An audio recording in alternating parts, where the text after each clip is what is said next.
Well, folks, we are live here on the sideline of the WFCU Center. Thank you for tuning in on Knoxroom.tv. I am Brett Hedges. He is Kobe K. And tonight we've got a doozy for you here. The Windsor Express take on the Orangeville A's. And Kobe, this is a big game for the Windsor Express. They're right near the 500 mark. They're 12-13, their record. With a win tonight, they hit 500 for the first time of the year. And this is the first of 7 games in 11-day stretch. So this will be a big boost for their confidence tonight. This is the most complete I think this team has been thus far this season. And if you look at the difficulty of the schedule opening the year, they were definitely undermanned. Here we head into this 7-game stretch. After tonight, 6 straight on the road, including a trip out east. And that road trip ends with the London Lightning. So it's gut check time for the Windsor Express. They look to climb to 500, but moreover, find themselves on the road and see if they are ready to compete for a championship in the NBLC's 6th campaign. Every time these two teams play, it is a phenomenal time. The last 2 times out in Orangeville, the games went to overtime. And this is a big game for the Orangeville A's. They come in with 2 close losses to the London Lightning, 11-16, tied for 3rd in the division with Kitchener-Waterloo. A big game for them tonight as well. It absolutely is. And if you look deeper into Orangeville's record, they're actually 1-5 in their last 6. They're passing the basketball better, 2nd in the NBL, around 24 team assists per game. We don't know if Justin Moss is in the lineup. We haven't seen him yet, so they will need to lean on Raheel Jefferson. How you doing, my brother? To play the great brand of basketball that he brings for the Orangeville A's. Absolutely, and Tony Bennett, a key contributor for this Windsor Express squad since coming over at the trades and transactions deadline. What does this squad have to do to maintain their rhythm right now, keep the Express train rolling, so to speak? Well, I love the scoring punch from Tony Bennett, who is shooting a ridiculous 70% from the field and 60% from deep. The Windsor Express did well bringing him in shape, but I expect a breakout game from Shaquille Keith, who's only averaging just under 7 points per game. But once he gets heated up, look out, and I think that could take place tonight. Absolutely, and the lead scorer for the Orangeville A's is Raheel Hollis Jefferson. This guy is so smooth, gets to the basket with ease, and if he goes off tonight, the Orangeville A's could be putting in a long night for the Windsor Express. We'll touch the numbers very quickly. Almost 20 points per game, 46% from the field, 32% from downtown, 76% from the free throw line, 7 rebounds, 4.65 assists, 2.27 steals, and almost a block. He does absolutely everything for Orangeville.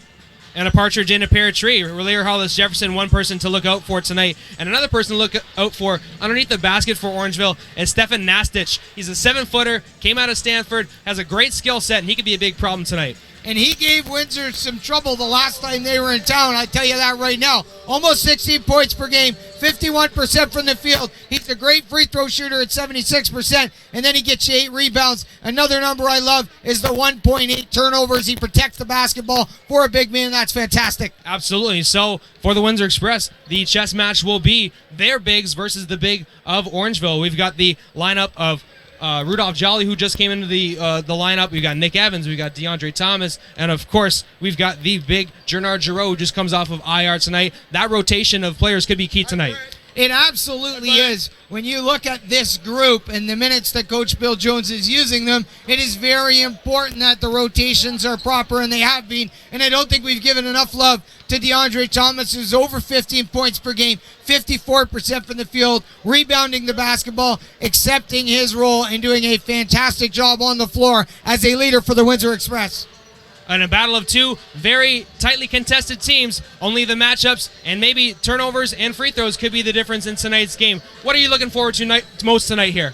I want to see Windsor defend the perimeter, only allowing opposing teams to shoot 31% from downtown, but more importantly, against this Orangeville team, protect the rim and protect the basketball.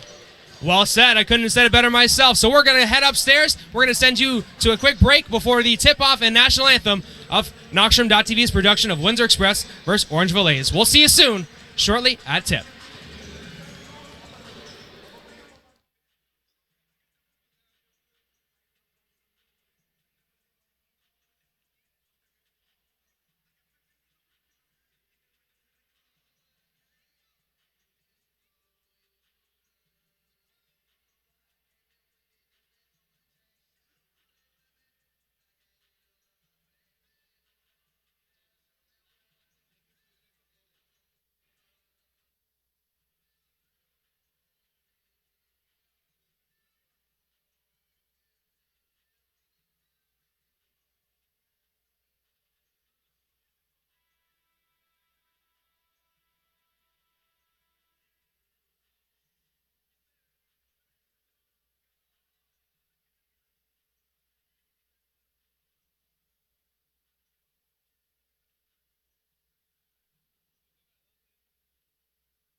True patron love, in all our sons command.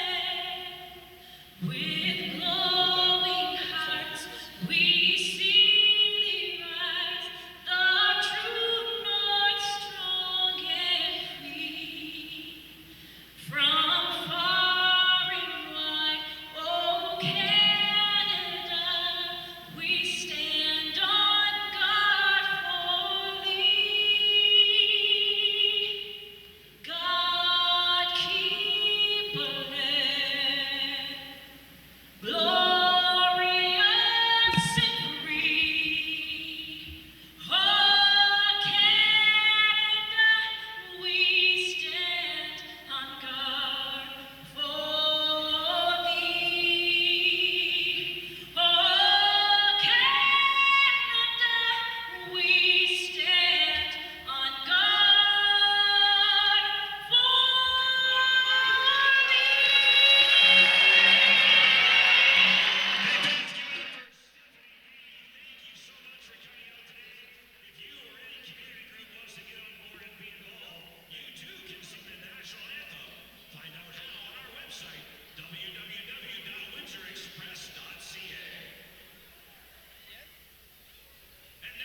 right, hello folks, welcome to Knoxroom.tv's presentation of Windsor Express basketball.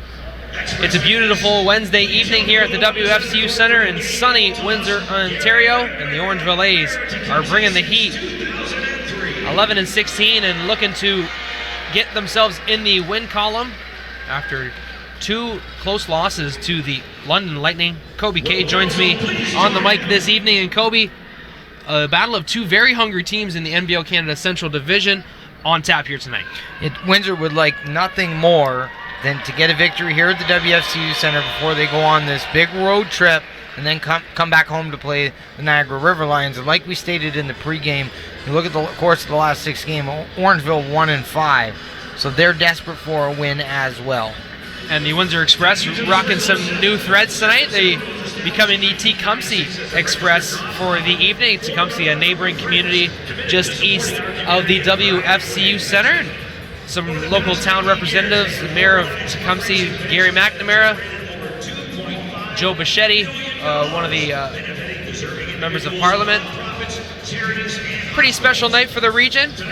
The WFCU Center, for fans that don't know, is pretty far away from the central core of the city of Windsor, so almost like a joint venture between Tecumseh and Windsor putting this franchise together. Yeah, always great things going on in terms of community partnership here in Windsor and surrounding areas, so that is no surprise. The starting lineup for the Orangeville A's, is number 2, Rick Bodiford, number 3, Anthony Harris, number 24, Relier Hollis Jefferson, number 32, the big man in the middle, Stefan Nastich, and number 34, Corbin Thomas. Bodiford on the run, and he scores the opening basket of the game for the Orangeville A's. Nice and easy for Rick Bodiford, who takes it hard to the rack. He scores in double digits each night out. The Windsor Express will have Juan Patillo, number 1, number 10, Warren Ward, number 12, Darren Duncan at the point. There is Ward, and he shoots and scores. Warren Ward with confidence from the elbow on the right side. Number 30, Wally Ellenson, and the big man in the middle, number 44, Nick Evans. He will have his hands full tonight. Down low, defending Stefan Nastich. And there is Nastich, scoring on a nice drive-in dish for 2. Anthony Harris with the assist. Yeah, beautiful pass into the painted area for Nastich. Ward off on that shot. Here come the A's under head coach Brandon Lasovsky. This team shares the ball very well. There's Bodiford for 3. Duncan collects, and he'll bring it up the floor. Juan Patillo, who had 26 points last week's win over Niagara. Ward for 3. Up the floor come Orangeville. Quick pass. Relier Hollis Jefferson finds a cutting Rick Bodiford for 2. So we talked about it in the pregame, Orangeville's ability to attack the rim, and they are taking it to the Windsor Express right now. Big time points in the paint for Orangeville. 6-2 in the opening 2 minutes of play here at the WFCU Center. Juan Patillo rises and shoots from the baseline, too much.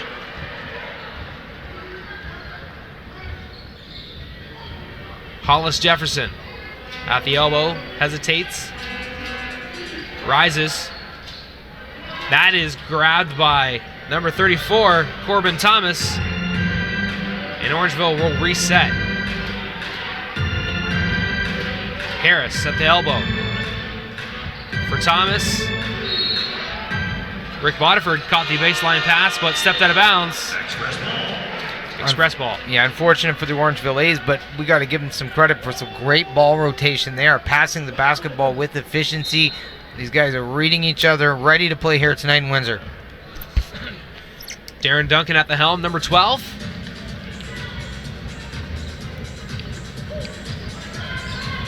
Duncan to his left finds a cutting Juan Patillo for 2. An absolutely beautiful feed from Darren Duncan into the painted area for Juan Patillo, who finishes at the rim. Bodiford at the elbow, drives, blocked by Wally Ellenson. Wall 3 with the block. Showing off that athleticism, playing above the rim, this time on the defensive end, Stefan Bodiford. Harris will inbound. Nick Evans is going to get caught up and foul Nastich. Heading to the basket. That's his first. And what a matchup that is going to be to watch, Brett. And like you pointed out in the pregame, when they bring on another big, to switch up those minutes and figure out how to defend the big man. 7-footer, Nastich for the Orangeville A's. There he is, the aforementioned. That's going to be another foul. 2 quick ones on Nick Evans, and there comes DeAndre Thomas quickly coming off the bench. So this is the scenario in exactly what we were talking about. Big difference from last week where Nick Evans didn't commit a foul, it seemed, until the 3rd or 4th quarter. Carried 2 fouls into the 4th. It's just such a tough matchup for Nick Evans to defend a big man like that in the paint.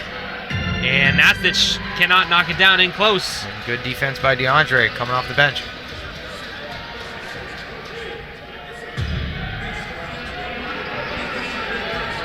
Patillo and Duncan. There's Patillo spinning, turning, shooting, scoring. Beautiful fadeaway by number 1, Juan Patillo.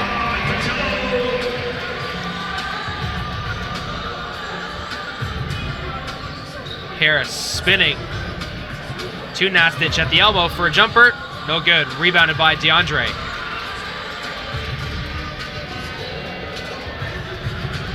Duncan. To Wally. Kicks. Warren. It's good. The money ball, and that's what Wally Ellenson can do. Penetrate the paint and then kick out to Warren Ward, and that's his shot all day long. Thomas for 3. That one rims out. Patillo scoops it up. Warren Ward, Windsor's leading scorer, 15.5 points per game. 3 ball gives him the lead, 9-6 Windsor. Duncan gets a high screen from Patillo and draws the foul on Anthony Harris as he was going up for the shot in the middle of the key. Darren Duncan, the crafty veteran, coming up with the free throw there. Number 3, Anthony Harris, his first team. And as we mentioned, his shooting percentages on the rise always solid from the free throw line. 76% on the season thus far. Misses the first one there.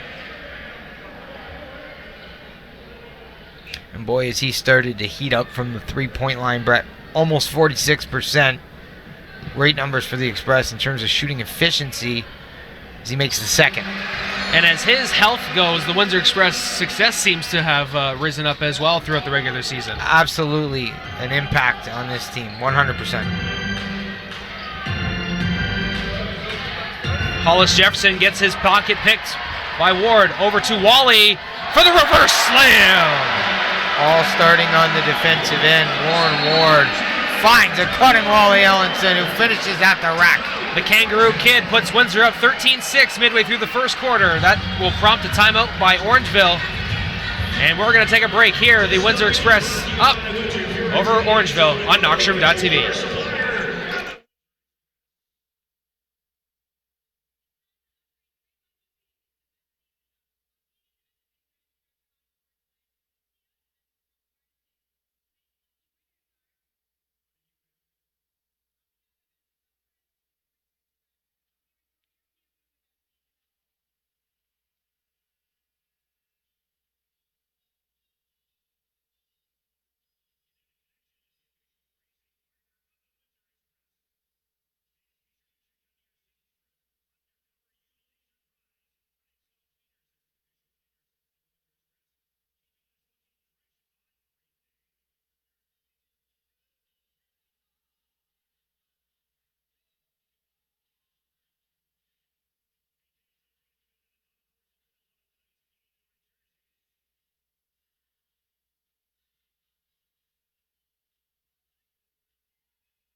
All right, we're back out of the timeout. The Windsor Express up after a slight correction on the score clock. It is 12-6. I believe they credited Darren Duncan for both free throws when he made only one. So And a big possession for Orangeville in the first quarter. Relayer Hollis Jefferson on the bounce, and he scores at the cup for 2. And Orangeville really needed that bucket. Jefferson finding success at the rim once again. Duncan directing traffic for the Express. They're going down low to DeAndre. Here's a matchup. DeAndre versus Nastich. Turnaround jumper. That's off. Rebounded by Harris.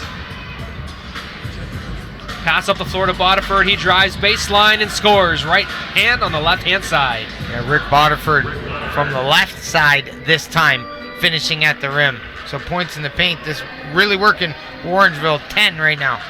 4 quick points out of the timeout. It's 12-10. Duncan over to Ward. Steps inside the three-point line and knocks down the long 2. Bingo.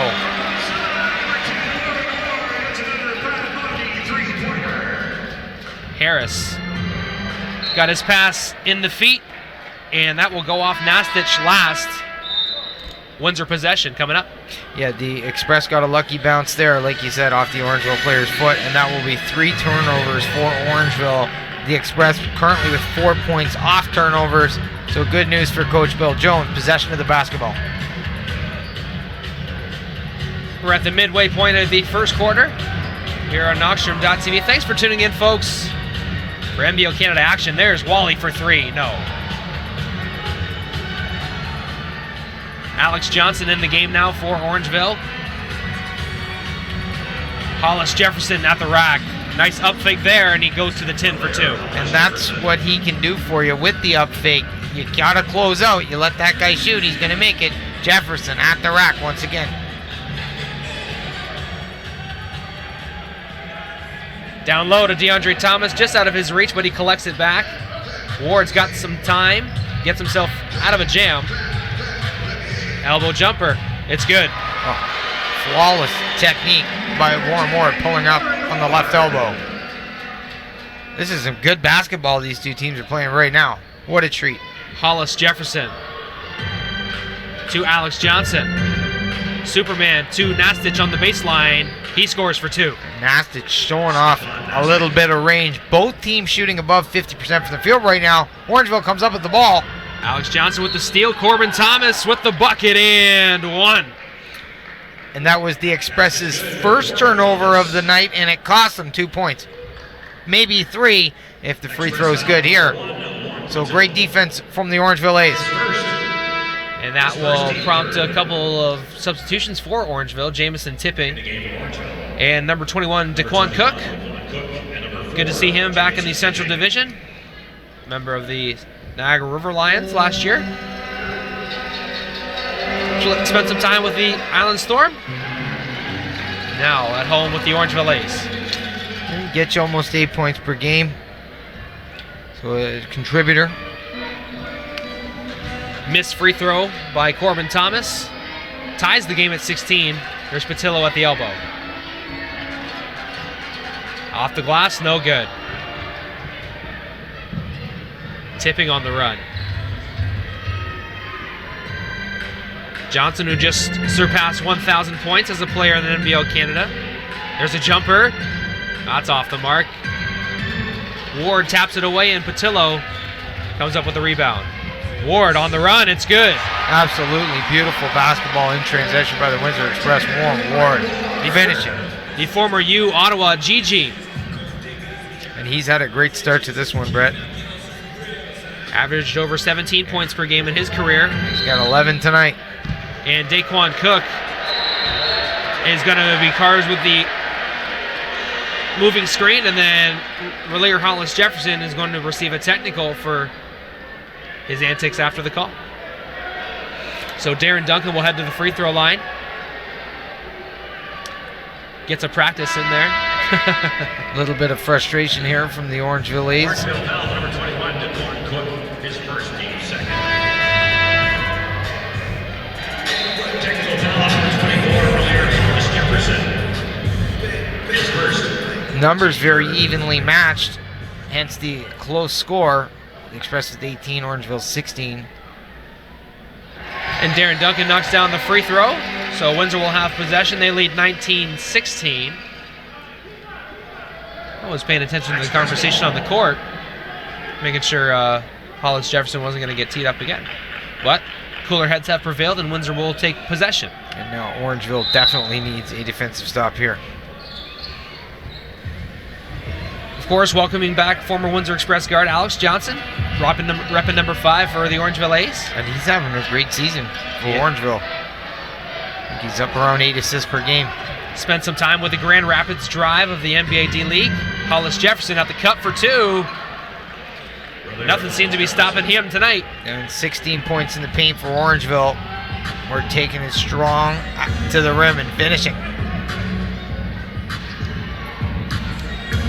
Duncan gets a high screen. Patillo on the roll. Rises. Cannot convert. Tony Bennett just checked into the game, repping number 5. Turnover. Juan Patillo on the run. 2 defenders on him. And 1.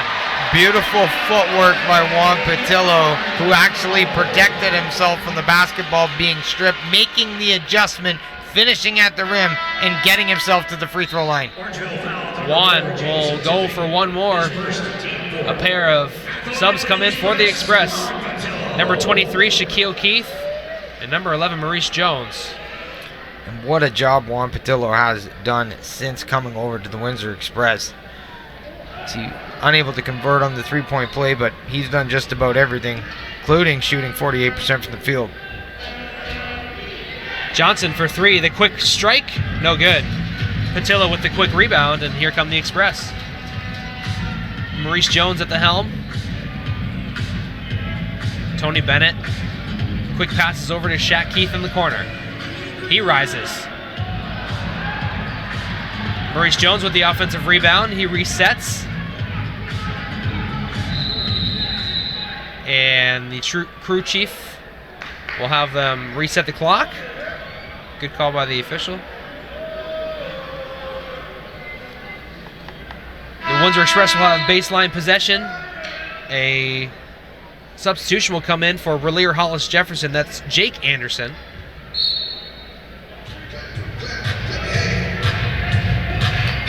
Bennett on the inbound, going one-on-one, driving baseline, finds Maurice Jones. Reverse layup, can't convert. Johnson on the run. Larry Anderson over to Johnson in the middle of the key. Stops, gives it over to Cook. DeAndre with the rebound there. Unfortunate for Orangeville's Cook with all kinds of space to shoot. Maurice Jones on rookie watch, of course, by MBLC and a flash. Been contributing very well this year. Tony Bennett drives, finds Shaq Keith. Jones for 3. Patillo keeps it alive, but the A's head the other way.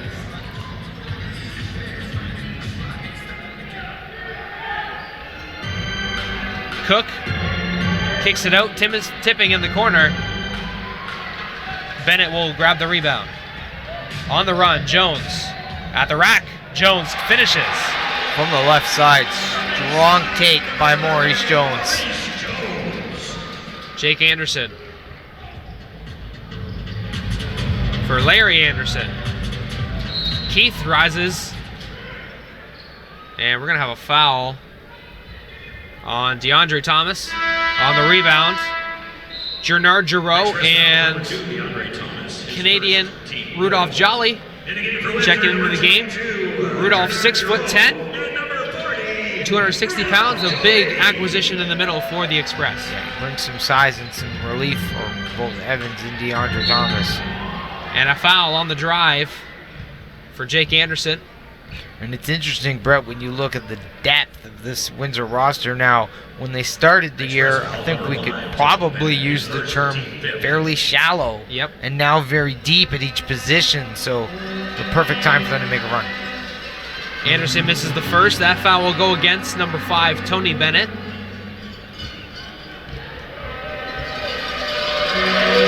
Anderson converts on the second.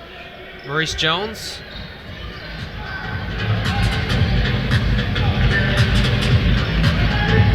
Bennett at the high post entry for Gennard Giroux. Reactivated off the IR today. Jolly down low for 2. Gets his own rebound, going back up. No call. Larry Anderson knocks it out of bounds. 1 minute to play the quarter. 1 minute. And 1 minute is left to play in the first Q.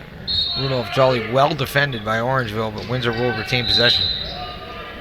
And we're going to have a foul on the dribble by Alex Johnson.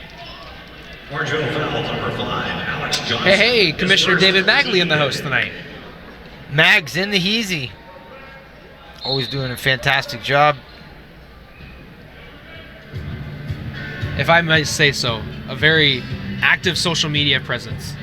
And a lot of fun. A personable guy. People enjoy talking to him. He cares about the game, passionate about this league. Couldn't have a better leader at the helm. Rock Chalk Jayhawk. Then here come the Express. Jones finds a cutting Tony Bennett. No, he dishes it out to Shaq. On the run, Shaq, no. Jaquan Cook with the rebound. Tony Bennett with a few beautiful passes tonight. Not just a scorer, that's for sure. Cook. And finishing on the second chance is Larry Anderson. It's 23-21 with 35 seconds to go in the first quarter. It's the O board that hurt Windsor there.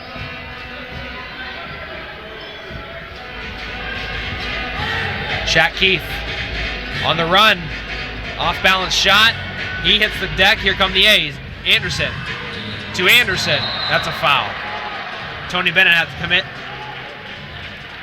And I think that's where Orangeville's been strongest tonight, Brett, when they secured the defensive rebound, hit the outlet pass, and bust out in transition and attack the rim.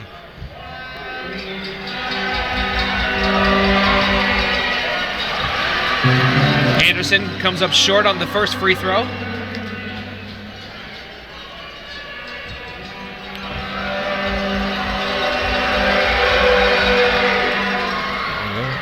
Converts on the second, and we've got a 1-point game, 23-22. Windsor has their hands full tonight at the WFCU Center, that is for sure. Shot clock is turned off. Tony Bennett directing traffic. 7 to shoot. He's got the shot. Giroux, had the offensive rebound. Quick pass up to Anderson. And they're going to count it.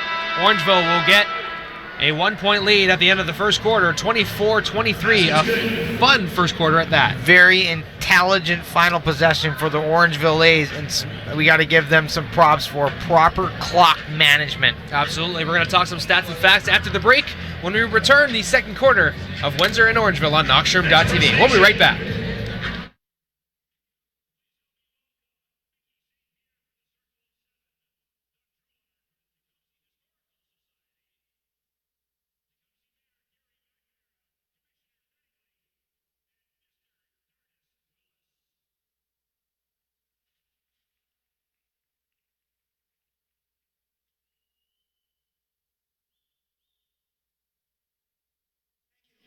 On behalf of the Windsor Express and the National Basketball League of Canada, Mayor, we appreciate you coming out.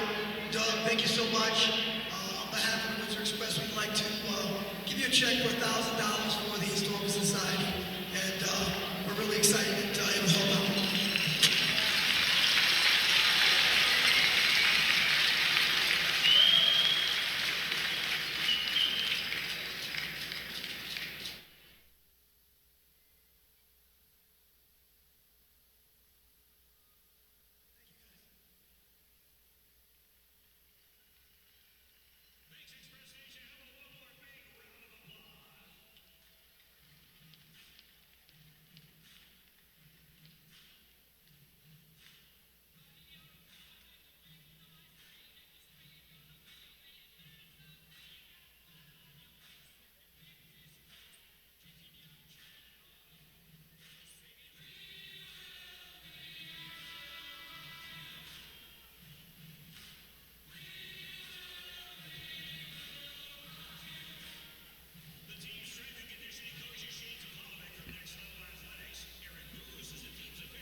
All right, welcome back. Second quarter action, moments away Kobe K, what did the first quarter say to you in terms of numbers? Well, Hollis Jefferson, 6 points, 3 of 4 from the field was fantastic. Warren Ward with 11 points, 5 of 7 from the field, 1 of 2 from downtown. Shaq Keith in the low block. Pump fake, no good. And Rudolph Jolly will get a foul on the rebound. While we're on the subject of stats real quick, Brett, Orangeville A's with 20 points in the paint to Windsor's 16. That's a number that people want to watch tonight. That could determine the winner of this game. A few of those big points were by the 7-footer, Stefan Nastich. And of course, Juan Patillo, who had 6. Orangeville running their offense. Here comes Cook. Jolly. And he's gonna commit the foul. So that's 2 quick fouls on Jolly. So Nick Evans will pop off the bench and get back in action. Rudolph Jolie is second, team second. Back in the game for the Express, number 44, Nick Evans. Nick comes back in as Alex Johnson will head to the baseline to inbound.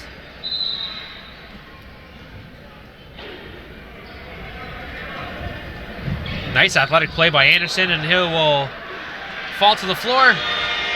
Over and back, traveling, whatever you'd like. Anderson did his very best to save that basketball, but like you said, the violation was committed. That is a turnover. The Express looked to make the most of it. 7 turnovers for the Orangeville A's. Forcing turnovers on inbounds play is almost like robbing 2 points away from the other team. Yeah, Windsor will take them any way they can get them. Giroux, high screen, set for Jones. On the run, can't get it to fall. Giroux keeps it alive, but he puts it right into the hands of Alex Johnson. Jake Anderson kicks it out to Johnson for 3. Jones with the rebound for Windsor. Up the floor in a hurry. Look at the speed. Finishing that one is Gernard Giroux. Maurice Jones kicks it into 5th gear, and the trailer, Gernard Giroux, finishes. Anderson with the drive and finish. Beautiful job to shield off the defender. Back to the basket, Anderson with a little English off the glass. 26-25, Orangeville leads. Minute and a half into the second Q. Bennett on the elbow, it's good. Boom, Mr. 40 plus. Continues that hot shooting percentage.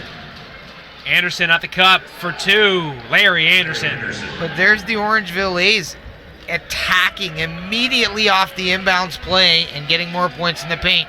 That formula working thus far.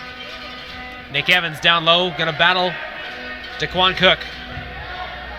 Turnaround jumper, that's too long, and a foul going to be called against Larry Anderson on the rebound.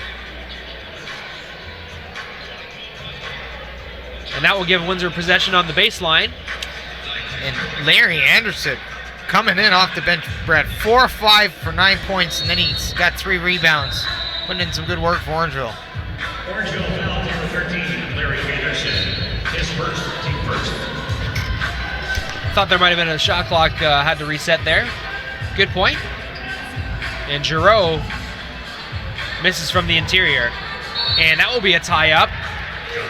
Nice job by Maurice Jones. The intensity there and the tenacity. And he gets you over 2 steals per game, but it's the crafty little defensive plays like that he makes that make life difficult for the opposing team. So Orangeville will take possession. Possession area will swing to Windsor's way. Tipping. Tipping puts it off the foot of Shaquille Keith, goes out to Anderson. Jake Anderson rises. And Maurice Jones goes down hard. Jake Anderson in the corner for Alex Johnson. Maurice holding his low back. Yeah, I don't think his head hit the court, but his back definitely did. Can't say for sure. We're up here in the booth. Let's just hope he's okay. Yeah, something to keep our eyes on moving forward. What a soldier. Maurice Absolutely. Jones. Not Looks even like gonna take he's a gonna sub. tough it out. And Alex Johnson nearly stole it. With a smile on his face, he goes back on defense, and Jones at the cup for 2. Oh, take that, Orangeville. Say, I can take bumps and I can dish them out too. That is toughness personified, folks. Jake Anderson. Tipping, looking inside, but dishes it off to Johnson. Daquan Cook on the quick turnaround off the glass, and good. Daquan Cook with the pretty little turnaround gets on the board. Keith. Shields off the defender, hands it off to Bennett. Finds a cutting Maurice Jones for 2. And Tony Bennett with another beautiful dish to Maurice Jones, who's going off right now.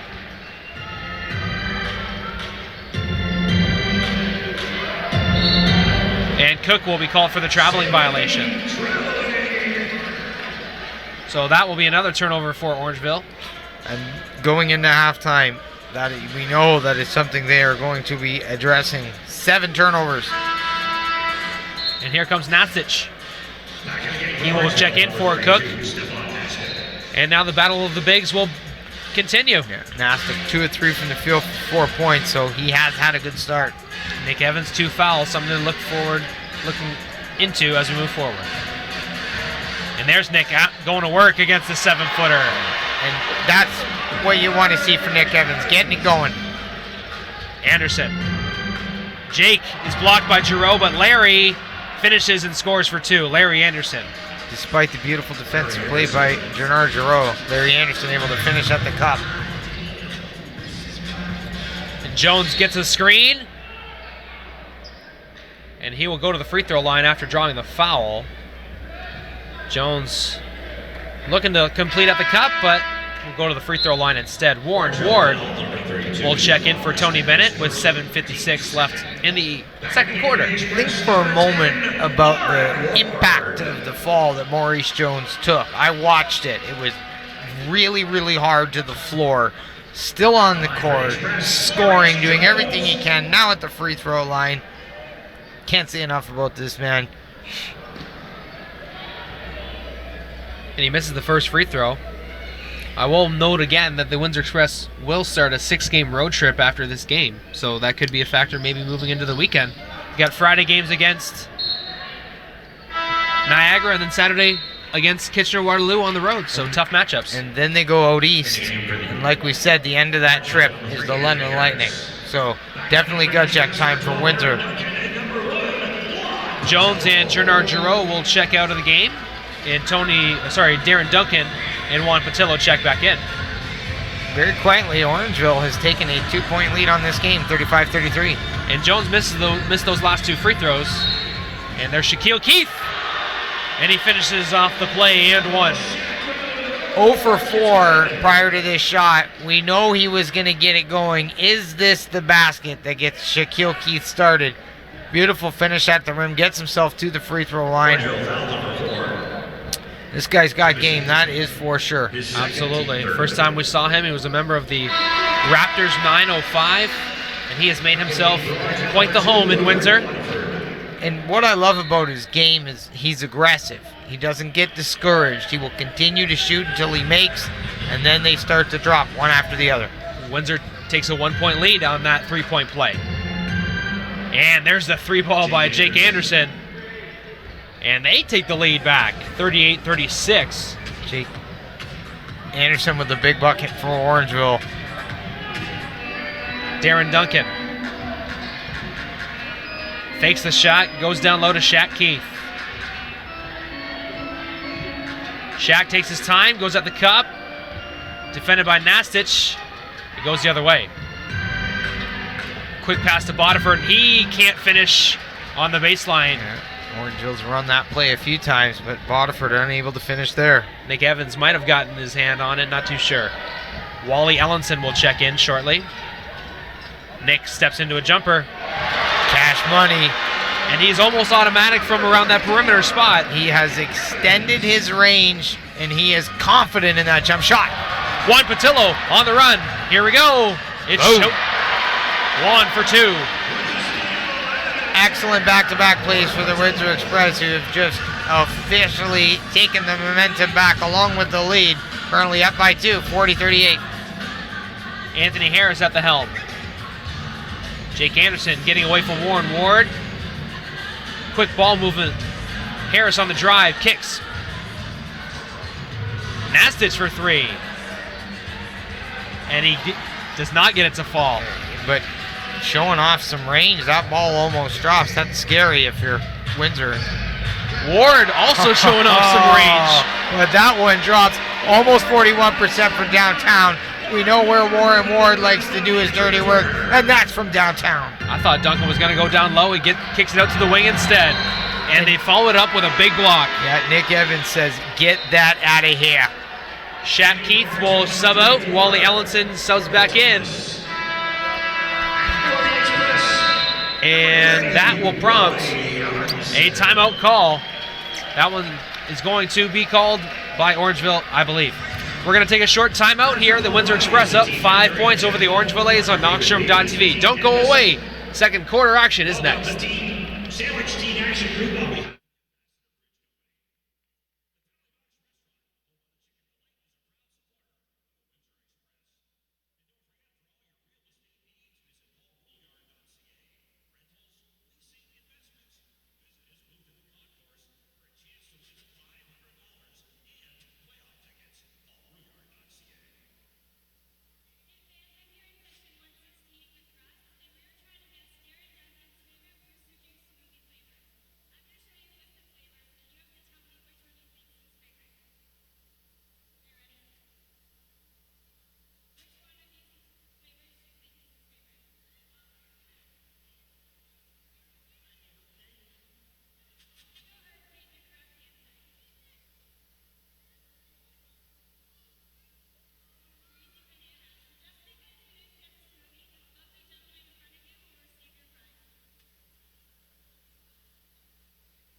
Coming back out of the timeout, the Windsor Express lead the Orangeville A's by 5. And Kobe, the biggest number that sticks out to me is points off turnovers. Windsor currently with 16 points off of Orangeville turnovers. Yeah, that's exactly what I was just looking at. 9 turnovers for Orangeville, and like you said, 16 points. So when you look at the score right now, that's the difference maker. Well, there's turnover number 10. The Windsor Express force a 5 count and will go the other way. Not exactly what you want coming out of the timeout for the Orangeville A's. No, certainly not. Double-digit turnovers before the finish of 2 quarters, that's for sure. Duncan down low to Nick Evans, working against the 7-footer. Duncan for 3, no, it rims out. Hollis Jefferson. And Bodiford was out of bounds when he received that pass. Good job by Wally defensively to force him to go out of bounds. Bodiford actually almost caused a Windsor turnover. He attempted to bounce the ball off Wally's shoe. He had already stepped out, but kind of creative and crafty little play. Sometimes when you play these teams so many times a year, you got to come up with creative ways to score the basketball. Nick Evans with the fadeaway, no good. 5 minutes to go in the second. Windsor up 5. Turnover. Warren Ward picks that one up on the steal. Dishes, catches. Warren for 3. 2 dangerous guys on the floor, Wally Ellenson and Warren Ward. Boy, they can stretch the floor. Bodiford for 3. Nick with the rebound. Some run and gun style basketball here right now. And that's going to be an offensive foul. Good job by Nastich to get his feet planted outside of the semicircle and waited for Juan Patillo to take the contact. Stefan Nastich, the veteran, knowing that Juan Patillo was going to attack the rim, and like you said, planted those feet, drew that offensive foul, and getting Orangeville an important possession. This team can score buckets in a hurry. And here come the A's right now. There's Harris. Rebounded by Patillo. Empty opportunity for Orangeville A. 4:10 left to go in the first half. Tillo, Windsor's leading rebounder, almost 10 per game. And Darren Duncan with the pump fake got Rick Bodiford up in the air and will draw the foul. Crafty. DeAndre Thomas will check into the contest for Nick Evans. Give Nick a break. Who had a little bit of a rough start, Brett, with the quick 2 fouls, but now 2 of 4 from the field for 4 points. So, I mean, a much better job by him. Got himself going. Now he can take a break. DeAndre comes on. Duncan makes. Did he make? Yep. Pardon me, I was looking at your gorgeous strapping beard. Duncan makes the second. Windsor up by 7 now with just over 4 minutes to play in the first half. Windsor looking to get to the 500 mark for the first time this year. And what an accomplishment that would be in itself for the confidence of the Express moving forward. Anthony Harris defended, and there DeAndre Thomas comes up with a steal, but it will scoot out of his hands and go off the foot of Juan Patillo. What a series of plays. DeAndre Thomas, the big man, almost picking off one of the Orangeville guards. Great defense, quick hands. And a foul going to be called on DeAndre Thomas right at the end of the shot clock, so Nastich will go to the free throw line. They're going to say that it's on the that's on the shot. Number 2, DeAndre Thomas, his second. So 2 big free throws for Orangeville. Get the motor going a little bit. Nastich shooting 76% on the season, makes the first. Great free throw shooter. And there he goes, 2 for 2. It'll be important for Orangeville to keep this lead to single digits if Windsor can go into the half up. DeAndre down low, working against the big man. Stripped by Harris. Looking for the call, not going to get it. Here comes Harris the other way. Nastich for the flush. And it all started with defense for Orangeville, stripping DeAndre Talmadge and Stephon Nastich showing off all of those skills. First at the free throw line, and then at the rim in transition. 45-42, Windsor's lead. Duncan to his right, mishandles it, gets it back. Turns it over, Hollis Jefferson. And committing the foul is Wally Allenson. And that is why I said if Windsor can go into halftime with the lead, because right now Orangeville making a serious push to finish out this second quarter. His first team fifth. That's Wally's first foul of the quarter. Points in the paint, 28 up. That's a miss for Hollis Jefferson.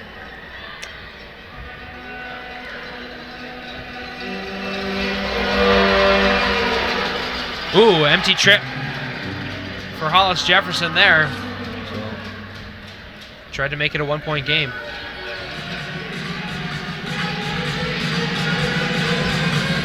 Duncan. There's Ward down the corner for Wally. That's too strong.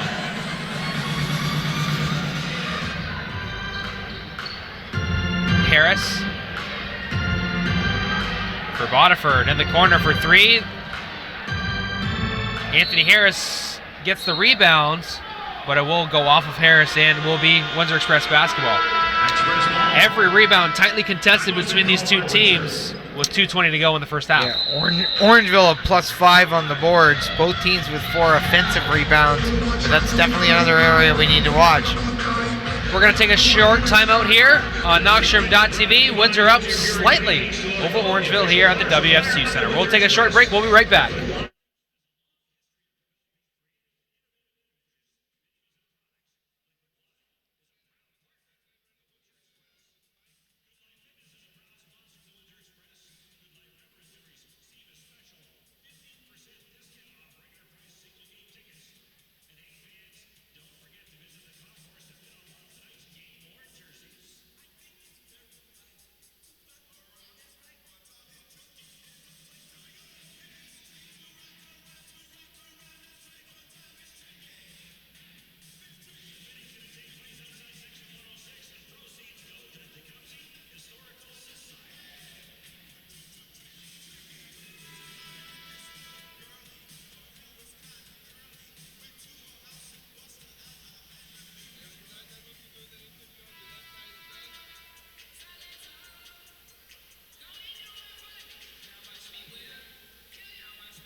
Coming back out of the timeout, the Windsor Express up by triple. Looking to close out the first half with a lead. But we're going to have an offensive foul going to be called against Warren Ward, setting up that play. So the ball's going to go the other way. Express foul, number 10, Warren Ward, his first, team 6.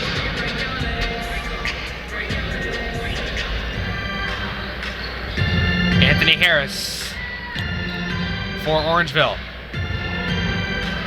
Relier Hollis Jefferson at the elbow. He can't convert. He's been getting to the rack for points, but from the field has been struggling a little bit tonight. He's got a lot on his shoulders with Moss not playing, that's for sure.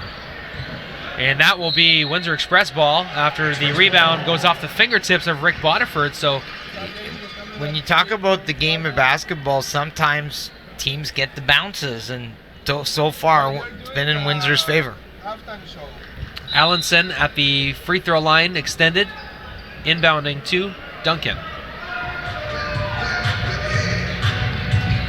That one goes off the foot of Relier Hollis Jefferson. That looked to me like it went off the foot of Warren Ward. However, I'm not the referee. Gray shirts. Tough job. Been doing a great job tonight. DeAndre spins those shoulders like a can opener, and he gets to the rack for 2. Beautiful back to the basket play by DeAndre Thomas, finishing over the 7-footer. And DeAndre going to be called for a foul on the cutting Relier Hollis Jefferson. And unfortunate because there wasn't much contact with Jefferson, who I believe lost his footing but just happened to be leaning into DeAndre. But that's the way it goes sometimes. That's right. DeAndre and Wally will check out. So Tony Bennett and Gernard Giroux check in. So you definitely need to watch the foul situation with DeAndre Thomas and Nick Evans. And that, I guess, is the benefit of having a Rudolph Jolly in the lineup now, like you had pointed out. Absolutely. The 6'10", second-year pro. Played in a league in Vietnam before joining the Windsor Express. He was the MVP of that league. So hoping to bring over those good vibes to the Windsor Express. He's also got 2 fouls himself. Speaking of Rudolph Jolly, a tough assignment with Stefan Mastic.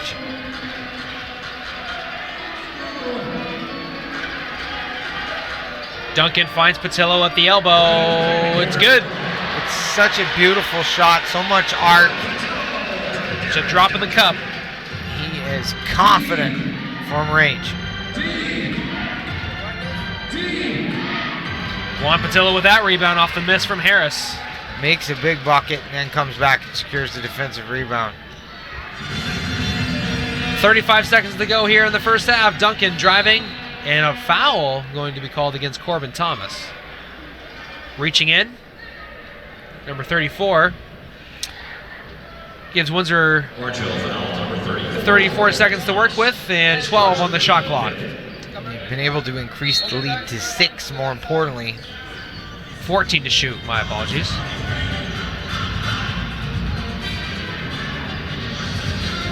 Ward at the top of the key, finds a cutting Gernard Giroux, step back jumper, it's good. Gernard Giroux showing off little handles and then that jump shot. And to me, he's looked so much stronger as the season has gone on from what we saw in October and November. He is a very, very difficult player to game plan for because of the size, the length, the speed, and the athleticism. And he's added some size to him. I will note as well, give him some props there. And another block by Giroux, I believe. And Juan Patillo comes up with the basketball like, I don't think so. What a way to end the first half. The Windsor Express on a roll to end the first 24 minutes, 51-43. Kobe, your thoughts before we send it downstairs to the boys for halftime? I thought it was fantastic basketball by both teams, and I thought Windsor closed out the second quarter in style. Orangeville pushing, but Windsor showing serious resiliency at the end of the second quarter. The leading scorer for both teams right now, Warren Ward, with 14. And for the Orangeville A's, it is 11 for Larry Anderson. Let's send it downstairs for the Knockstrom.tv halftime show with Aaron Sanders and Justin Prince. They'll be with you in just a moment, folks. Stay tuned.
Welcome back to the Knockstrom halftime, 51-43. Windsor Express have the big advantage.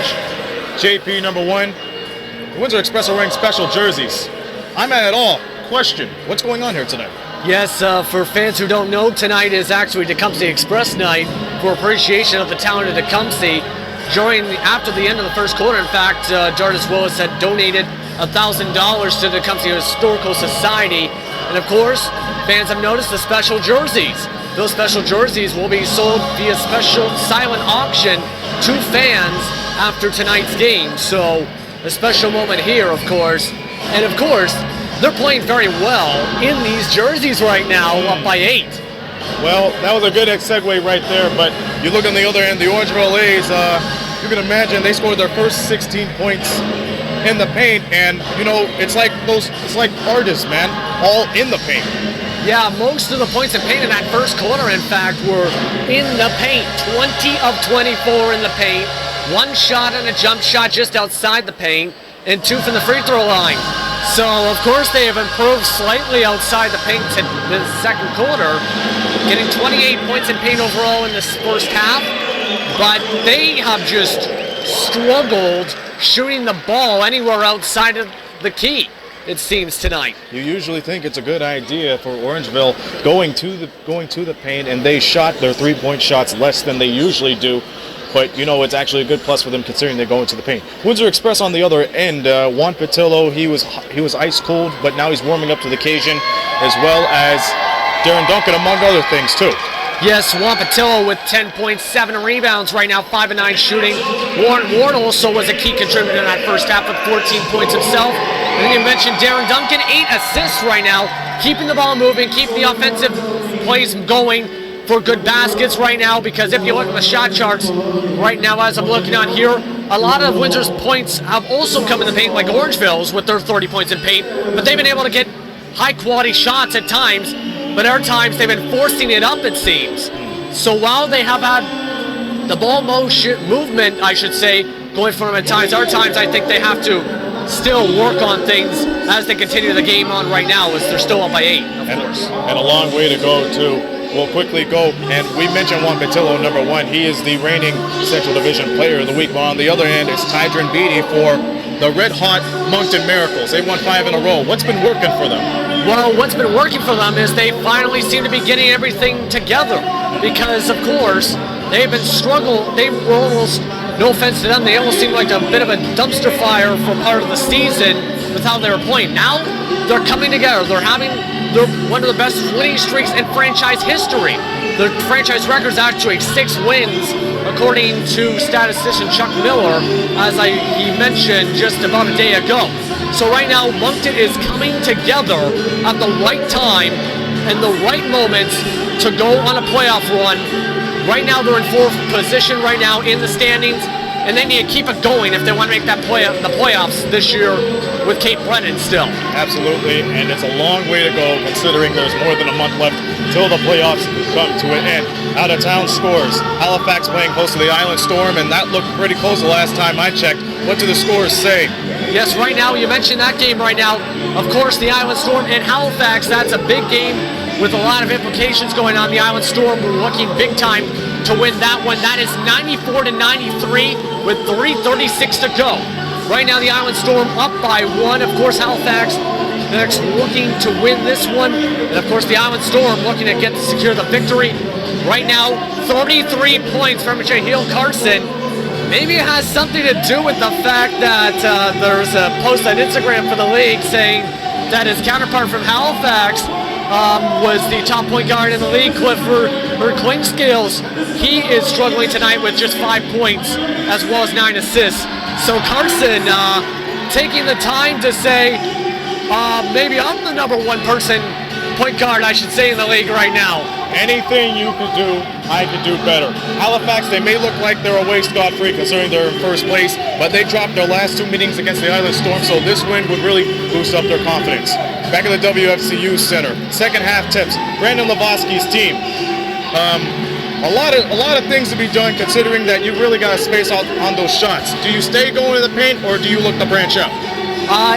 Personally, right now, yes, the points in the paint are working for them at times, but you have to branch out because they need to hit those shots more than just inside the paint, because Windsor will catch on quick if they keep on doing that. They'll make the defensive stops. They struggled at times, of course, to do that in that first half, but as time went on, they adjusted, especially down those final couple minutes of that second quarter. If right now they need to get some shots going on that outside to have a shot, in my opinion, and as well keep up the good defense, try and get the turnover situation, I should say, together. They have 12 turnovers in that first half.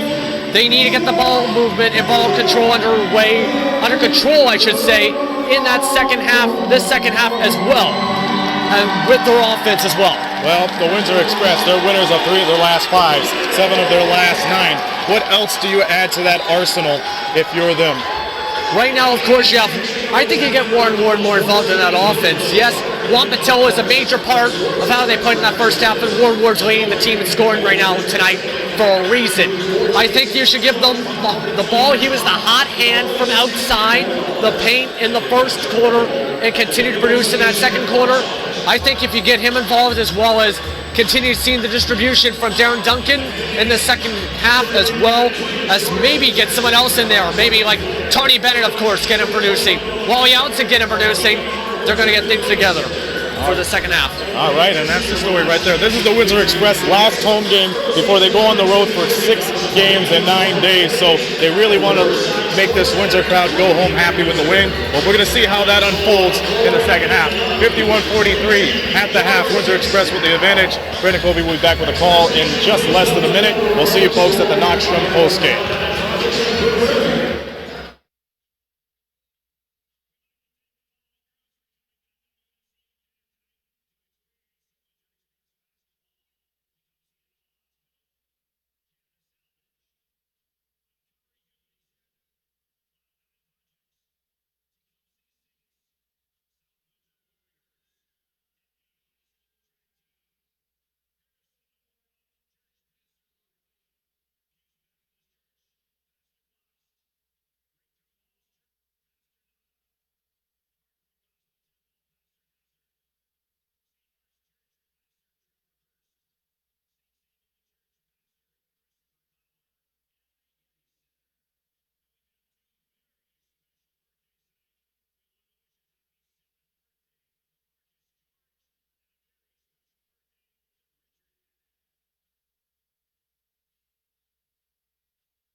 Hello, folks. Welcome back. It's second half action between Windsor and Orangeville on Knoxroom.tv. Windsor up 8 points after the first half. Sharing the ball, led by that man, Warren Ward, with 14 first half points. There's the turnover. Relier Hollis Jefferson on the run, and he scores for 2. Jefferson with a great adjustment at the rim to finish on the left side. 51-45 now. And there is Warren Ward. Goes long on the jumper. Anthony Harris on the run. Rick Bodiford driving, kicking. Hollis Jefferson down low, spots Corbin Thomas. He spins. Blocked from behind by Nick Evans. And Juan Patillo can't hang on to it. It will be Orangeville ball. And great hands-up defense by both Nick Evans and Juan Patillo with the double team. Although Windsor doesn't maintain possession, they don't allow Orangeville to score. Big matchup down low going on between Nick Evans and Steph Nastich. 6'11" and 7 foot going at it. And Nastich logging some heavy minutes tonight.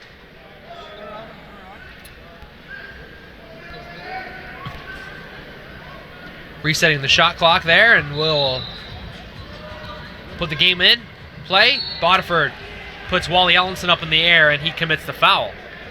So Bodiford to the free throw line. Bodiford 3 of 9 in this one for 6 points. Set some nice cuts to the basket, some nice passes, gets himself to the free throw line. Playing some great basketball, scoring nightly in double digits. Quiley does a great job for the A's as he makes the first free throw. Rick Bodiford, seen him in an Orangeville A's jersey for quite some time. And makes the second. Made some big shots in their history, including last year a couple of buzzer beaters. He's a game dude. He is. He can ball. Duncan at the free throw line, leaves it for Nick. Jumper's good. And there's that range where Nick Evans can hang out just inside the three-point line. Darren Duncan finds the big man.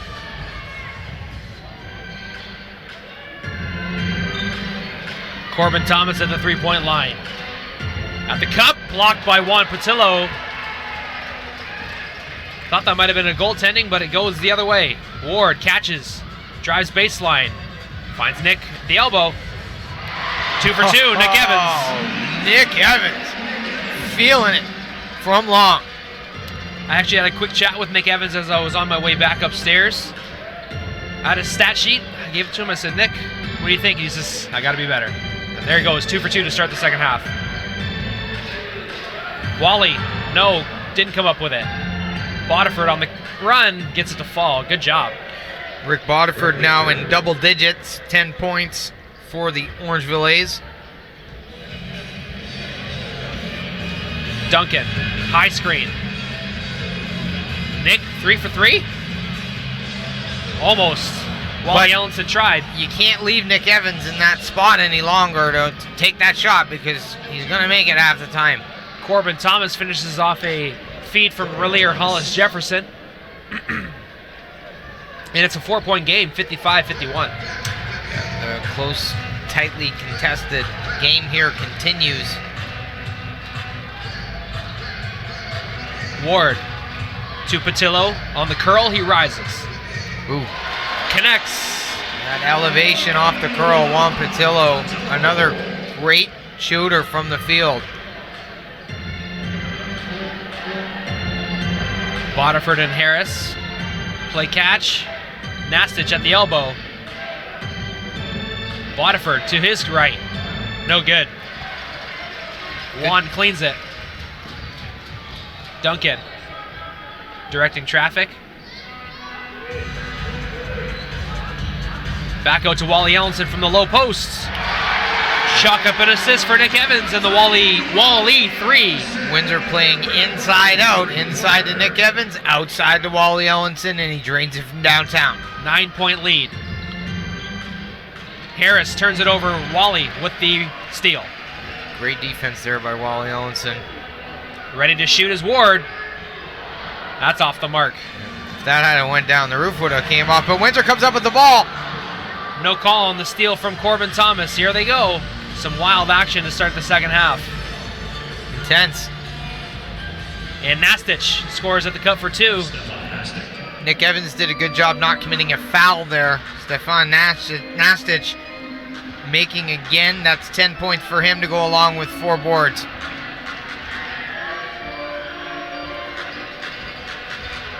Duncan at the free throw line, leaves it for Nick Evans. Short, and there goes Thomas. Hollis Jefferson on the run. Oh, I thought he was going to cram it over everybody, but Nastich, second chance, no. Corbin, third chance, no. And it will stay with Orangeville, who did a great job on the recycled possession, keeping hope alive. That was a hard-fought battle for 2 points, and like you said, Brett, they will retain possession of the basketball. So Nastich will take a seat. This is where Windsor needs to look to do some damage. Bodiford will inbound. To Thomas. Hollis Jefferson will draw the foul on Wally. So with Nastich out, they go right to Relier Hollis Jefferson, and he gets himself to the free throw line for a pair. This guy has been smooth as butter all year. Yep, great shooting percentages.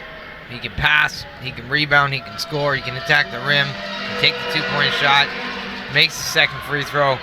Hollis Jefferson, a man of many talents. 5-point lead for Windsor.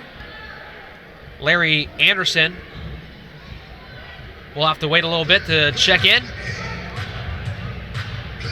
Larry Anderson led the A's in scoring in the first half with 11 points. Duncan evading some defenders, gets the ball to Patillo at the elbow, rises and shoots. That's off the front rim.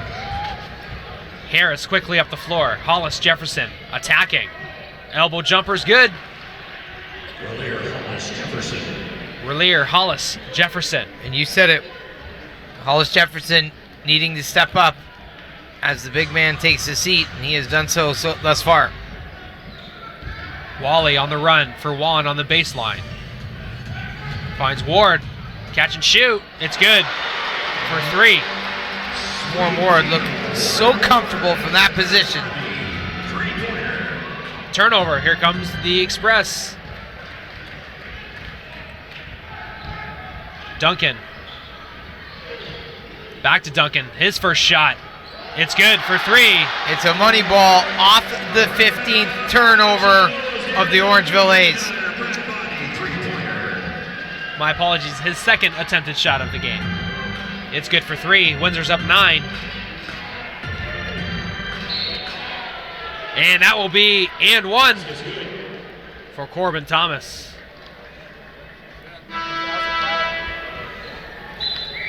And Corbin Thomas will go to the free throw line to complete the 3-point play. That's Nick Evans' third foul midway through the third quarter, so Bill Jones will have to be mindful of his situation moving forward. Certainly DeAndre Thomas 3, Rudolph Jolly 2, Nick Evans 3. Might have to see some extended minutes of Rudolph Jolly, or maybe even slide Shaq Keith down at the 4. Or you create some opportunistic matchups with Jannard Giroux, maybe. Who knows? Coach Bill Jones is creative and knows that roster inside and out. A very solid 12-man roster.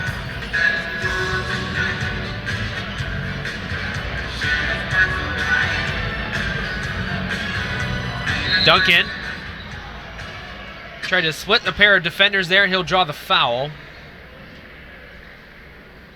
And I really like this lineup right here for Coach Bill Jones with Juan Ward and Wally Ellenson's ability to stretch the floor, get out there on the perimeter and camp. Then you get Nick Evans, who's got range, can play inside. Juan Patillo does it all with Darren Duncan controlling things from the point guard position. That's a great lineup right there. Absolutely. 66-60, the Windsor Express lead, and we're going to have a timeout call midway through the third quarter of play here on Knoxstrom.tv. We're going to have a nice message from our sponsor, Mastro Kitchen Studio.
right. Mastro Kitchen Studio coming back out of the timeout. Orangeville trailing by 6. Windsor coming out of the timeout looking to score. Juan Patillo. 8 to shoot for Darren Duncan. He's at the elbow. Pump fakes a couple times, gives it over to Wally. He's got to shoot. Gets it off on the run. Rebounded by Windsor. And Nick gonna go to work against Daquan Cook, spinning those shoulders off the glass. Ooh, can't get it to fall. But loose ball is collected by Larry Anderson. 5.5 to go here in the third.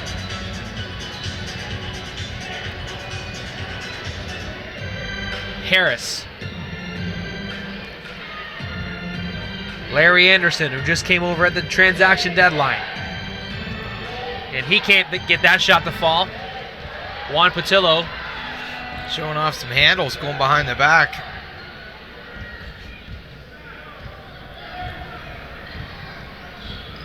Patillo at the elbow. Up fake. Off the glass, can't get it to fall. No foul. The up fake created some space for a strong take to the rim, but can't finish. Poked away by Nick Evans. Corbin Thomas skips it across to Harris for 3. It's good. Really nice passing. Good look for Harris, who makes it count from the three-point line, cutting this Windsor lead to 3. Hard to believe. 15 turnovers for Orangeville, 19 points off turnovers for Windsor, and look at the score, Brett. Nick Evans on the catch. That is going to be stolen by Anthony Harris, going the other way. Corbin Thomas with a finish, and it's a 1-point game. Corbin Thomas with the up and under, gets his own rebound and just tips it in. Nice athletic play. Orangeville absolutely in this thing. Duncan.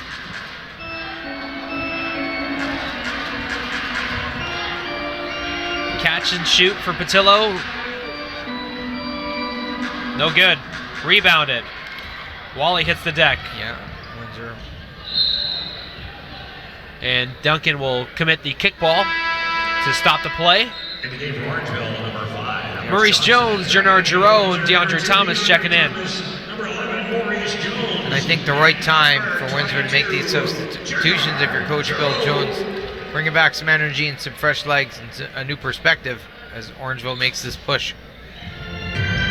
Hollis Jefferson matched up on Warren Ward, finds a cutting Corbin Thomas, and he crams it over top of the Express defense. Corbin Thomas with authority to take the lead.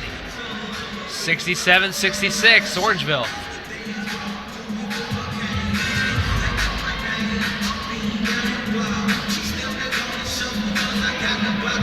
Ward directing traffic. Ooh. It's good. A little shimmy shake. Warren Ward lulls the defender to sleep. 19 points for Ward. Hollis Jefferson attacks. Tried to go behind his back, and goes off a heel, and the Express come the other way.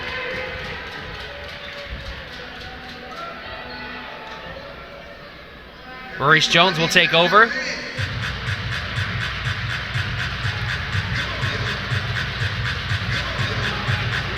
Ward again. Rises and shoots. Warren Ward with another beautiful crossover and finish on the long two. Highlight reel stuff there by number 10.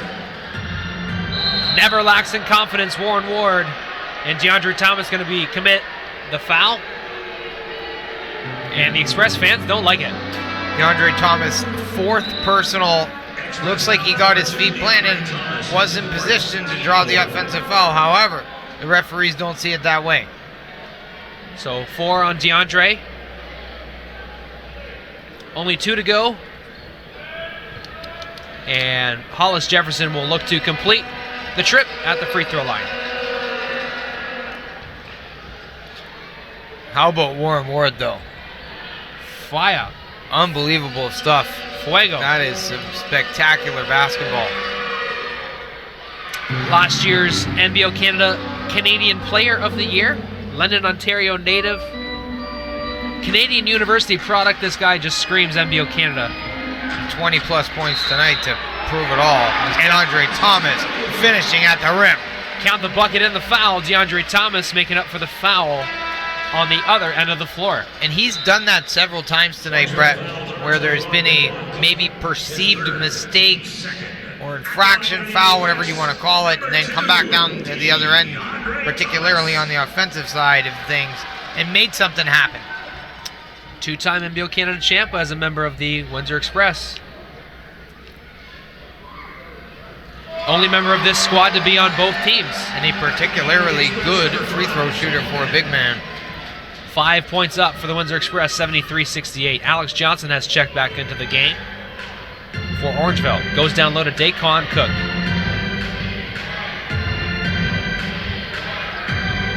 Larry Anderson. Pump fake. Takes the shot, no good. Orangeville was making a serious push, and Warren Ward took the momentum back with those 2 jump shots. And they've given it to Ward once again. He's going to go down low to DeAndre. In the middle of the key for Giroux. Short. And Jones picks up the offensive rebound. The crowd applauds him for it. And Gennard Giroux finishing at the rim. Chalk up another assist for Maurice Jones. And the defensive play turns into better offense for Windsor. Johnson cannot complete on the other end. 7-point lead for Windsor. 1 minute to go in the quarter. Look at it. Looking down low to DeAndre. He gets it again. Got a bit of good size there as he. Oh, gets robbed by the bucket. Jamison finds a cutting Daquan Cook. Larry Anderson with 36 seconds left in the frame. Hesitation, gives it over. Turnover. Bennett on the other end. To Jones. Reverse layup is good. Maurice Jones, and the roof comes off the WWCU Center. 18 turnovers for the Orangeville A's with Windsor Express. 25 points off turnovers. And a 9-point lead with 12 to go in the third quarter. Johnson being harassed by Jones, and the foul is going to be called against Jones with 9 seconds to shoot in the quarter. Shaq Keith will check in for Warren Ward. Maurice Jones might be one of the best defenders in the NBLC right now. I say that with complete confidence and non-bias. Throughout watching all of these teams play this year, he has been dynamite on the defensive end. And Tony Bennett knocks away that inbounds pass. Would you agree? I agree. Maurice Jones's defensive capabilities have been very, very good. Very solid perimeter defender on a very solid defensive team. Windsor holds the league lead in points against per game. And that's still under 100 points. Yeah, right up around 98. Gennard Giroux, another reason for that, knocking away passes on inbounds. Not giving up easy shots. Yeah, definitely a collective team effort.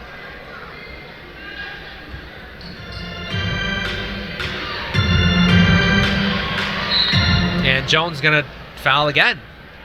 So an interesting way to use fouls to give for your team in a small situation. So now with one foul, no fouls to give, now you're going to have to make them just come up with one shot in 4 seconds. So yeah.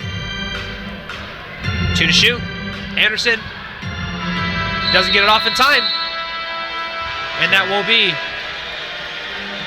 Windsor Express lead. So Bill Jones's technique works to perfection there. They closed out the quarter perfectly. 3.9 left, forced Orangeville to take a difficult shot at the rim.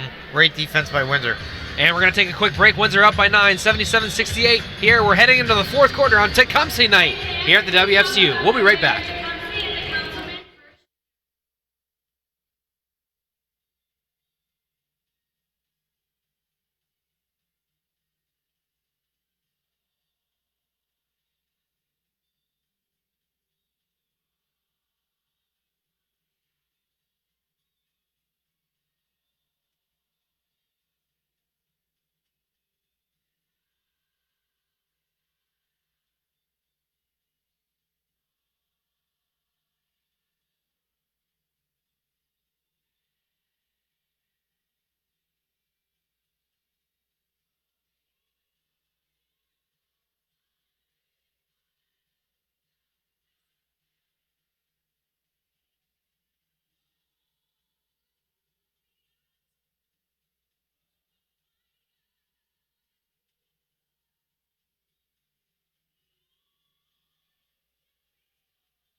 Daquan Cook at the elbow.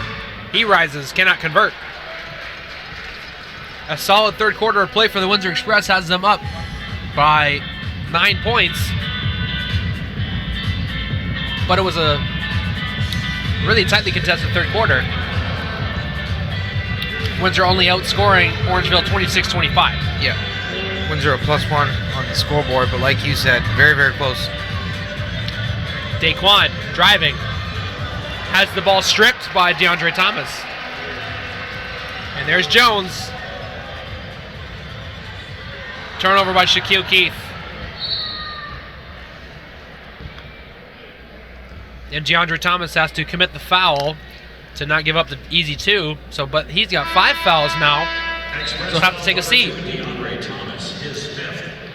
And in a game this close, Windsor's lead less than 10. Really got to keep a good eye on these fouls with these big men, because this could be a colossal problem moving forward. But we know Coach Bill Jones has his eye on it. Nick Evans with 4 fouls as well. Yes, good point, Kobe. Giroux defending on Thomas, and Corbin Thomas for 2. He set himself a good second half. Yeah, definitely. 13 points, 6 of 12 from the field. He has really stepped up for Orangeville.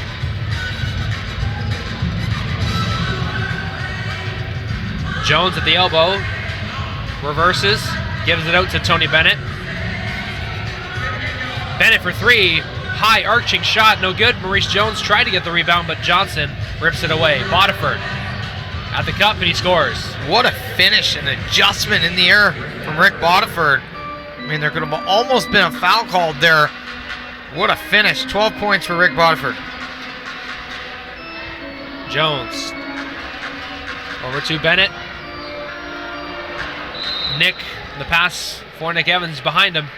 And Windsor opens the fourth quarter with 2 turnovers, so they need to definitely settle things down and rein this in. The lead diminished to just 5. Just 2 minutes into the fourth quarter. Corbin Thomas. Bodiford to his left. Too strong on the drive. Great time for Nick Evans to secure a defensive rebound. Jones at the cup. And he draws the foul. Maurice Jones knows very well when to find his spots and explode to the basket there. And he just has another gear, Brett, coming around the elbow. That's when he kicks it into 5th gear, and it's very difficult for any defender to stay with him.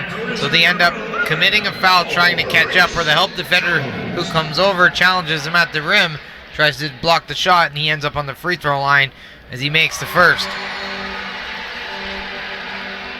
We always talk about free throws and turnovers is when he creep into the fourth quarter, and right now Windsor Express and the Orangeville A's have both missed their fair share of free throws tonight.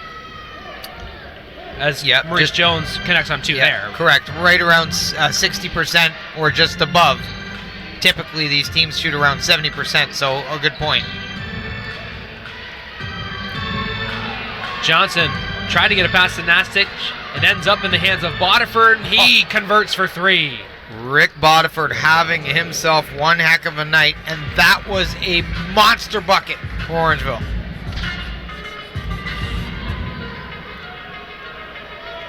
Going down low to Nick Evans. Nastic working against him.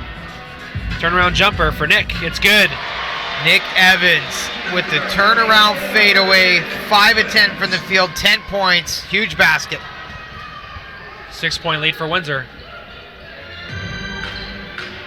Johnson attacks, finds Nastic for the dunk. Johnson with a beautiful feed across to the other block to Nastic.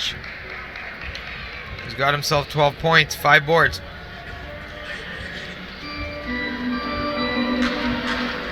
Down low once again. Nick over top of Nastic, no good. Here come the A's. Traveling violation against Daquan Cook. If I am correct, that's his 2nd violation today. And the 19th turnover for Orangeville. And I know we're kind of beating this thing repeating it, but it's such a big number and in such a close game. It really speaks to the level Orangeville is playing at and scoring the basketball quite well regardless, shooting 45% from the field. Shaq Keith in the low block against Bodiford. And they're going to call a foul on the floor. That turnover number, 19 for Orangeville, 10 for the Windsor Express. And points off turnovers have been huge in this game as well. Absolutely. Windsor a plus 15 there. Orangeville scoring 10 off turnovers, Windsor 25. Bennett for a long two. Pokes that ball loose, and Alex Johnson comes up with it.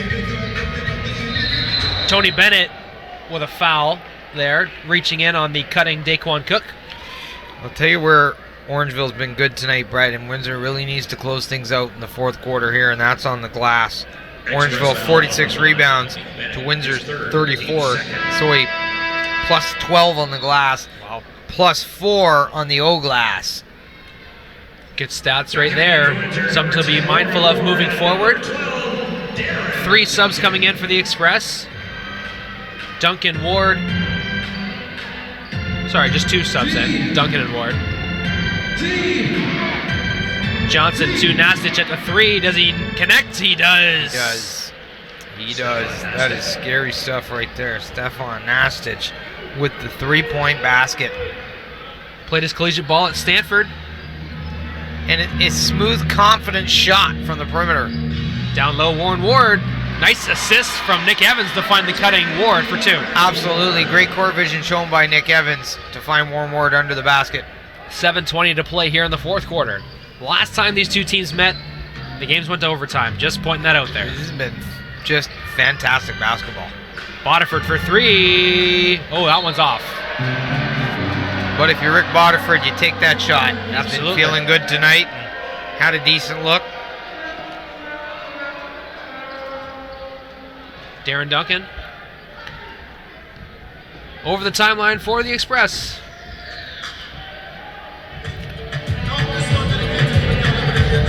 And there is Tony Bennett.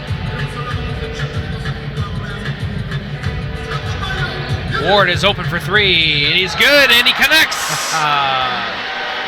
Ward. It's Warren time. 26 points, Brett. 4th triple. The potential 4-point play. And just it couldn't have come at a better time for Windsor. Absolutely. The rare 4-point opportunity will send Ward to the free throw line. Gernard Giroux checks out. Juan Patillo checks in. Huge shot for the Windsor Express. And Warren Ward with 80 made 3-pointers on the season this year, over 40% from downtown, as he converts the 4-point play. Only person that has more than him is Ryan Anderson of the London Lightning. And we know how good of a shooter that man is. Lights out shooters right there, folks. Johnson at the elbow. Tried to float it over to Nastich. Good no call there by the officials. Nick Evans has his body in the right place. No foul committed. Orangeville throws it away. Windsor basketball.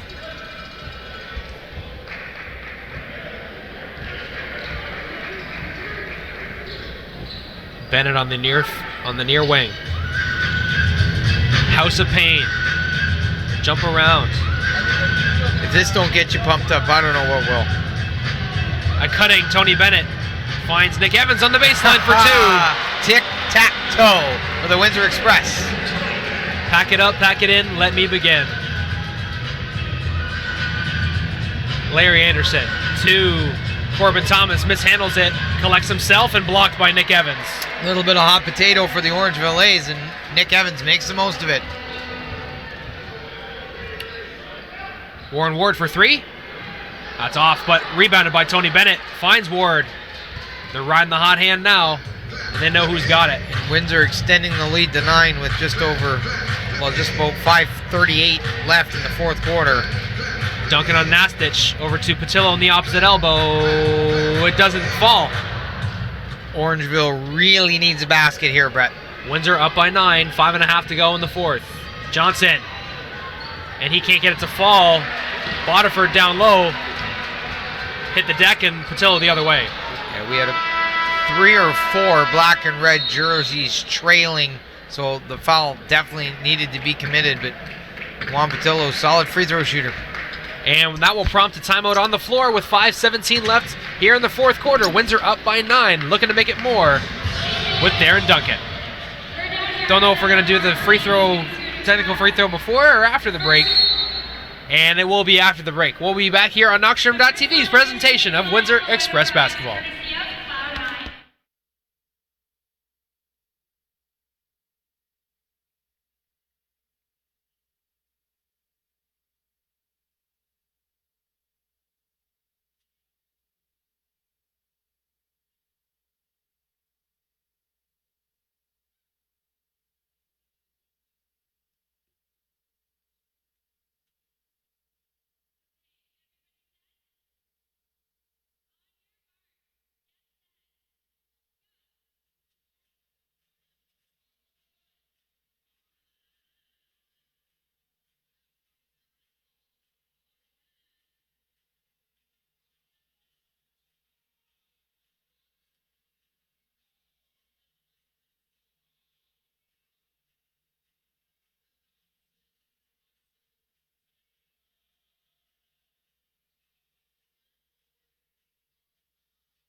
Okay, ready to go?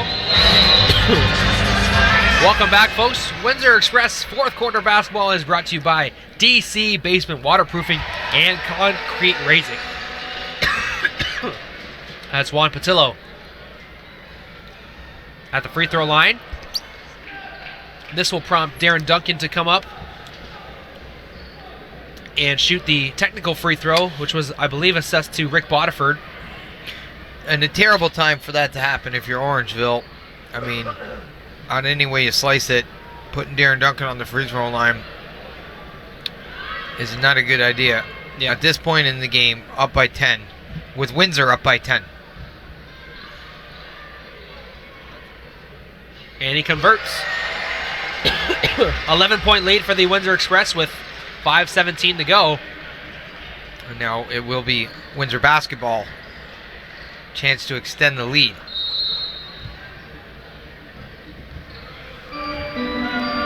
Darren Duncan at the timeline.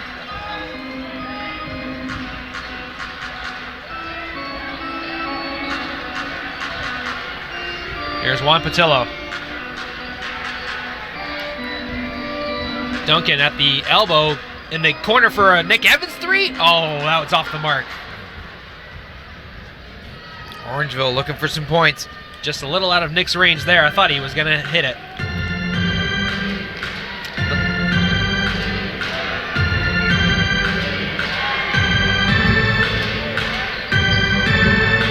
Stefan Nastich for three. Good ball movement by the Orangeville A's leads to an open jumper for Nastich. You just can't leave him out there at that three-point line and give him space to shoot, because Nastich will make it. He's already shown us that, and there is lots of time left in this game.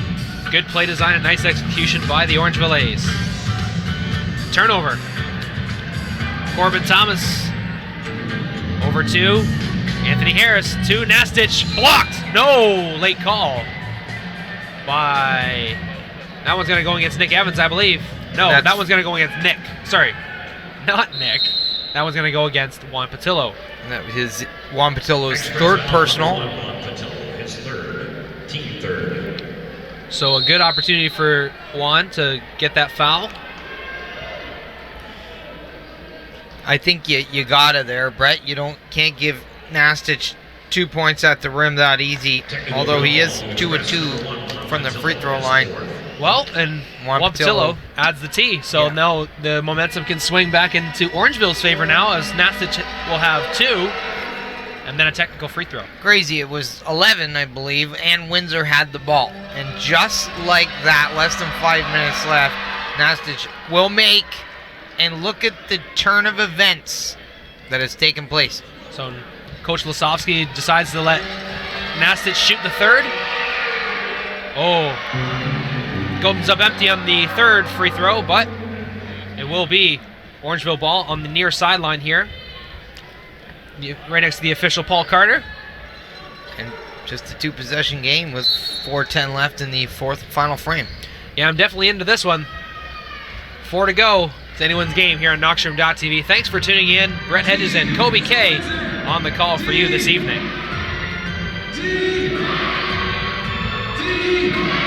Get that out of here, says Juan Patillo. Corbin Thomas's offer is sent into the third row. And Juan Patillo read that to perfection. He knew exactly what Corbin Thomas was doing, where he was going, and how high he was going to elevate. Excellent block from Juan Patillo. Now we see the entrance of Relier Hollis Jefferson into the game. Relier has had a good game thus far. 14 points, 3 assists, 2 boards. Larry Anderson driving, and a foul going to be called against Nick Evans. Nick Evans, 5 personals. So that will send Larry Anderson to the free throw line. So now you talk about the importance of these extra points, Brett, for the Orangeville A's at the very least. 13 of 21 for 61.9%. But these two, the most important of the game thus far. And a technical foul going to be assessed now on the floor. Oh boy. Number 44, Nick Evans, his 5th. And that will send Nick to the sideline after the technical. DeAndre will check back in. So Nick has 5 personals. DeAndre has 5. Juan has 4. Giroux has 3. Shaquille Keith has 0. So Rudolph Jolly with 2. But Windsor giving Orangeville all of these chances. Nastich makes the free throw. So Nastich was fouled on the previous Larry Anderson was the player who was fouled previously. So he will be the shooter of the free throws after the personal foul. Nastich just made that free throw, so they're going to say that's the technical free throw. And that makes it a 5-point game with 2 free throws to go. And the basketball? And the basketball. So we're talking about a huge shift in paradigm here for Orangeville. Potentially a 7-point swing. If they knock down a 3, maybe get a foul. So Anderson, 1 to shoot. And you have to go back and look at handling the emotions in the moment as Anderson misses the second. So they're going to reshoot the technical free throw with Nastich.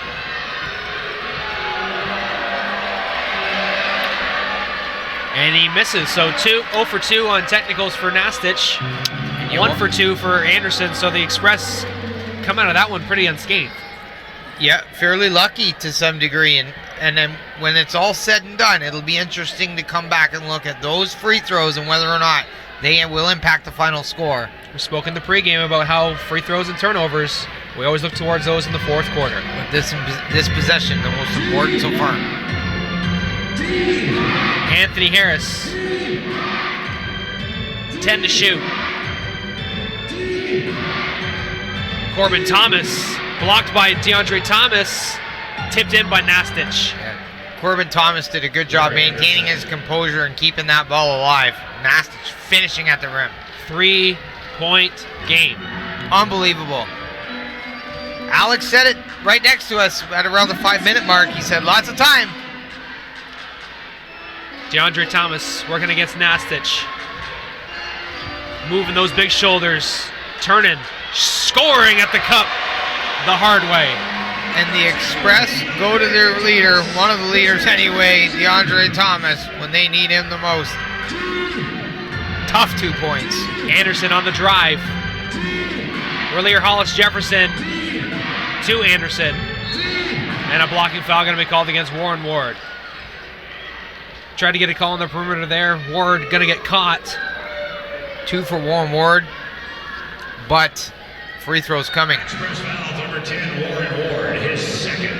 And when you look at the free throw total for the Orangeville A's, now dipping below 60, although... With the upcoming math coming in. Yeah, trying to make it the conversion here. So 2 for 2 for Anderson. Yeah. Larry Anderson makes 2 important free throws for Orangeville. 93-90. Windsor does not have any fouls to give. Orangeville has 1 to give. Bennett finds a cutting Juan Patillo baseline jumper. No good. Leaves it short at his feet. Nastich picks it up. And Bodiford. Pardon me. Anthony Harris for 3.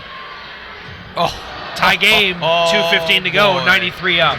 Anthony Harris pulls up and just rings it from the three-point line to tie this thing up. Well, it's all zeros now. It's time to see who's going to outlast the other team in the next 2 minutes. And that will be a turnover by the Express. Darren Duncan and Tony Bennett have their wires crossed there. Tony Bennett, pardon me, Darren Duncan thought Tony Bennett zigged when he zagged, and Windsor loses the basketball. The Express need a defensive stop here. DJ Thor getting the crowd into it on the PA. Hollis Jefferson around 2 screens. Stripped by Tony Bennett. Great on-ball defense by number 5, Tony Bennett. And he picks it up and says, no worries, guys. I got this. That is leadership at its finest. And a foul going to be called on the perimeter by Jeff Astles. The foul going to go against Larry Anderson, who's had himself a fantastic game here tonight. Most definitely. 14 points, 8 boards, only his second personal. 1:34 to go. It's a tie game. So no fouls to give for Orangeville either. They have got 6. Team starts shooting at the 7 foul mark. Ward drives baseline, loses it. It ends up Orangeville ball. The Express pleading their case, as is Coach Bill Jones. Now it's time to defend. 93-93, 1:25 to go. Did I say the last time these two teams played, they went to overtime? And Orangeville with the potential here to take the lead for the first time in quite a while, if I'm not mistaken. If I'm not. It seems that way anyway. It's been a crazy course of events here today. And of course, 1:15 to go. Going to Nastich down low. Foul, gonna be called. And that is it for DeAndre Thomas, I believe. So that will be 6 for DeAndre. So Nick Evans will check back in with 5. Nastich playing some serious minutes tonight, Brett. You gotta wonder where the gas tank's at for the big man. 1:11 left to go.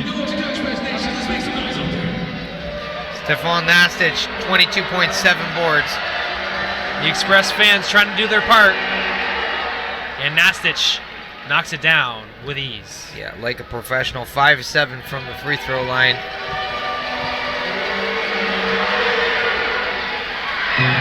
Splits.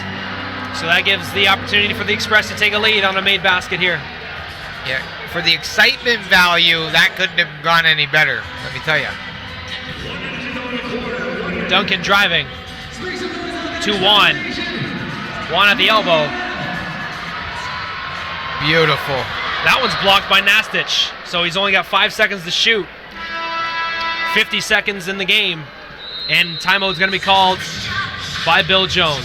Nastich read the spin on the left side from Juan Patillo and got up there, blocked that shot. Great defensive play. We're going to head to a quick break here on Knoxstrom.tv. Don't go anywhere. The last 50 seconds should be a doozy. We'll be right back.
right, coming back out of the timeout here with 50 seconds on the clock. Express will have 5 to shoot on this possession. Which is not a lot of time to work. Windsor needs to get a good clean pass in and a good look. Nick Evans to Duncan in the corner, off the side rim. The dump off to Darren Duncan doesn't go the way Coach Bill Jones planned. Anthony Harris. Down low to Nastich. He's had himself a game. Picks up his dribble over to Anderson. Anderson attacks to Thomas. The jumper off the mark. Rebounded. Loose ball on the floor. Duncan's got it. And a foul going to be called on Larry Anderson. So that worked out very well for the Windsor Express. All heart, all hustle. Darren Duncan coming up with the basketball. And now he'll head to the free throw line for a pair. What a crazy turn of events. Darren Duncan 5 of 6 from the free throw line tonight, as pointed out earlier, and typically a great free throw shooter. 76% on the season. No more important than these two. Oh, the first one burps out. Duncan does have a chance to tie the game with 17.3 left on the second free throw.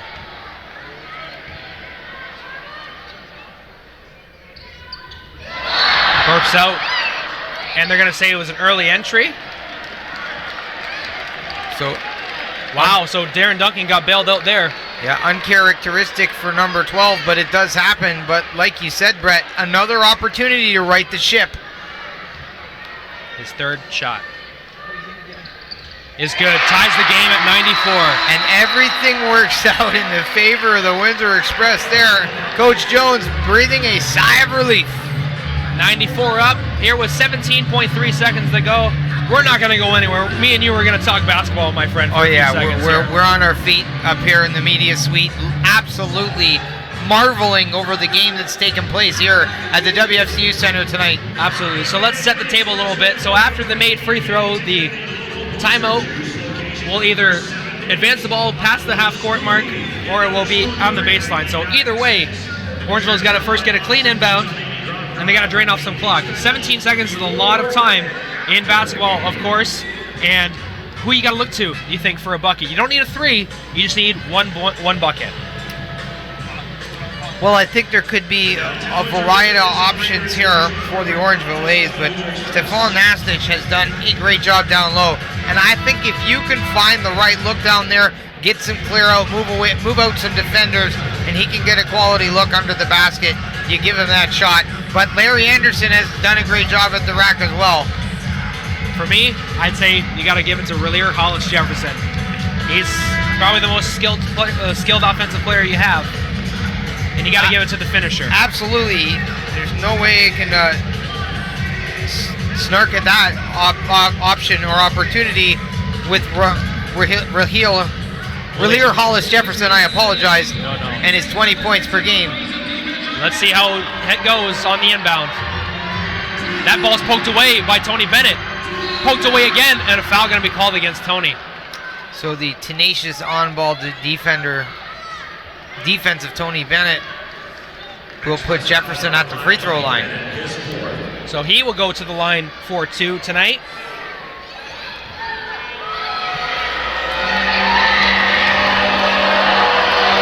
Four of 8 from the line, and he leaves us short on the first. So 4 of 9. Relier with the game. Heels. So with 10 seconds to go, Duncan's got the ball. And a huge rebound by Darren Duncan. And a foul called on the perimeter. So Duncan had a little trouble on his last trip to the free throw line here. Gets a chance to really give Windsor an opportunity to take a significant lead here. Well, significant in the event of the game being 94-94. And putting Windsor in a good spot. And he will miss the first. So we still got 4.9 to go. Brandon Lefsovsky will try and call timeout. So Duncan's got the game in his hands here. And he converts. 1-point game. Duncan makes the one that counts once again. Ties. Yeah, we're giving Windsor a 1-point lead. 4.9 left. Oh boy. Oh boy, indeed. What an evening we have had here tonight. We spoke about it in the pregame, mentioned it multiple times here tonight. These two teams have played in overtime twice this season already. The Express love closing teams out at home, kept the Orangeville A's team underneath 100 points. Now they've got one more possession to close out a victory. And you got to give Orangeville some props for doing this without Justin Moss. I mean, that's a significant loss. That's virtually like a 20-10 guy, one of your best players not being present. Despite that, came in here all kinds of fight. So I love the effort that they have given tonight. But the effort that the Windsor Express have given has been equally as impressive, if not better, as they sit right now currently with a 1-point lead. Absolutely. Only 4.9 seconds to go. Coach Jones talking to his team. On the floor will be Giroux. Giroux will sub in for Warren Ward for the defensive capabilities, I'm sure. Giroux will defend the inbounder. And again, the Express keep a team below 100 points, which is impressive. Orangeville typically scoring at around 104 per game, I believe. That's right. 95-94 with 5 to go. Keep your eye on Corbin Thomas. Got to make sure to defend the inbounder once he inbounds. And a foul. Yep. Foul called on the shot. It almost looked like Harris had lost possession of the ball jumping, and he had gotten hit. So he will go to the free throw line for 3. Yes, he will.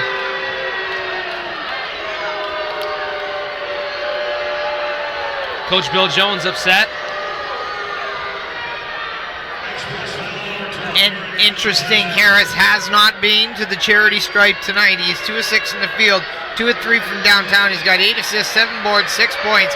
Has not taken a free throw, Brett. Interesting to say the least. He needs 1 to tie.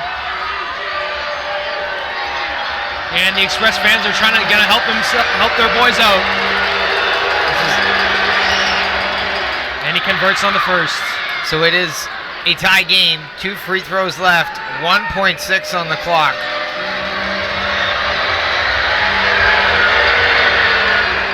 He misses the second. So this now becomes instantly the most important shot of the game. It has been a chess match here at the WFCU Center tonight. Harris. Too much. It's off. And we will go to overtime. Free basketball, ladies and gentlemen. You thought it was all over, didn't you?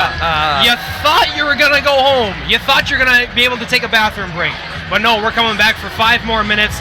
And fantastic game for the Windsor Express and the Orangeville A's. A treat for our fans on Knoxstrom.tv. Absolutely.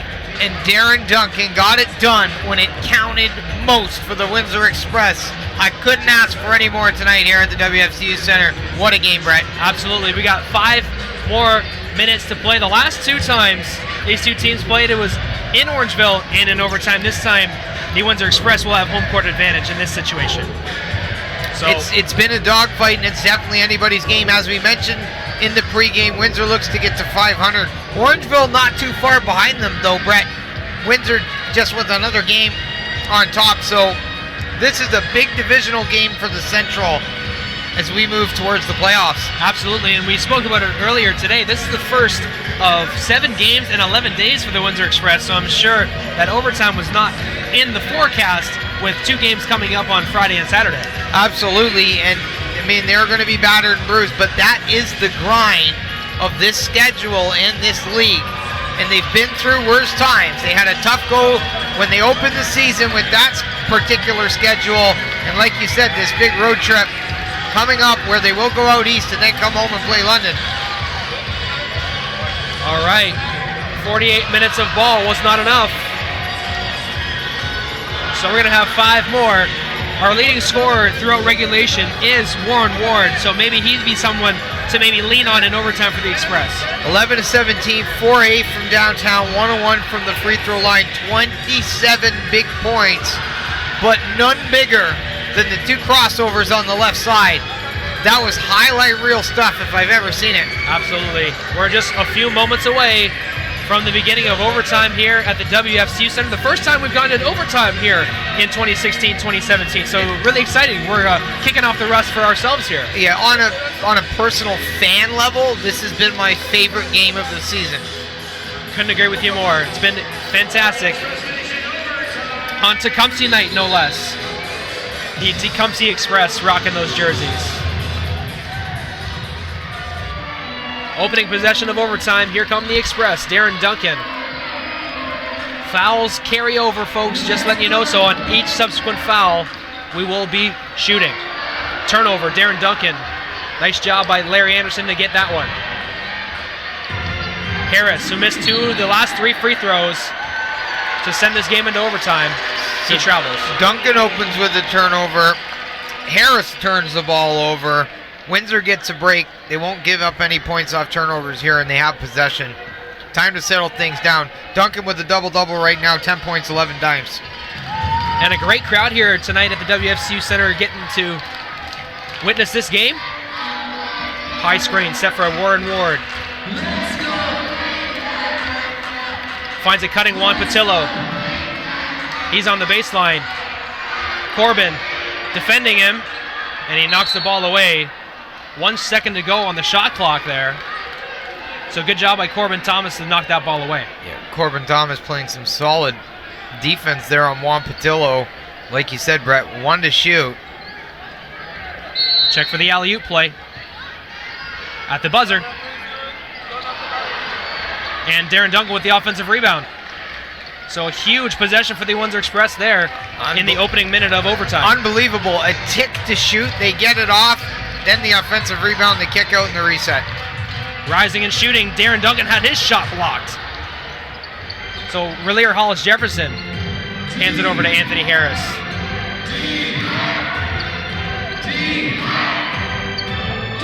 Windsor trying to get to 500, 13-13. Orangeville looking to keep up pace in the Central, and Nastich Mitch is inside. And he'll have to hustle back to not leave Orangeville shorthanded in the paint. He does, picking up Nick Evans. Boy, Nastich has got to be tired. He's played some serious minutes tonight. He's 7 foot tall, and you can't teach that. Nick Evans for 2. 1. Third chance, Wally, 3. How many times have we seen that? Wally Ellenson coming in through the back door and finishing for the Express. Gets a pat from his teammate Nick Evans, who took the shot, and Windsor will go to defend. Windsor looks like they have a little more gas right now, Brett. Nastich on the dribble, spinning, pivots, gets it to crawl over the rim for 2. And a big boy move by Stefan Nastich. Unbelievable, 25 points. Huge bucket for Orangeville. Duncan. Over to Ward at the top of the key. Juan on the curl. Rises and shoots. Oh. Good set play there for Windsor. Juan Patillo gets a good look, but it doesn't fall. 2.5 to go. We're midway through overtime. Harris to Nastich. Anthony. Too much. Patillo with the rebound. Wow, and he cleaned that board. Yeah. He went up straight, secured that defensive rebound. Can't give up any offensive rebounds here in overtime, that's for sure.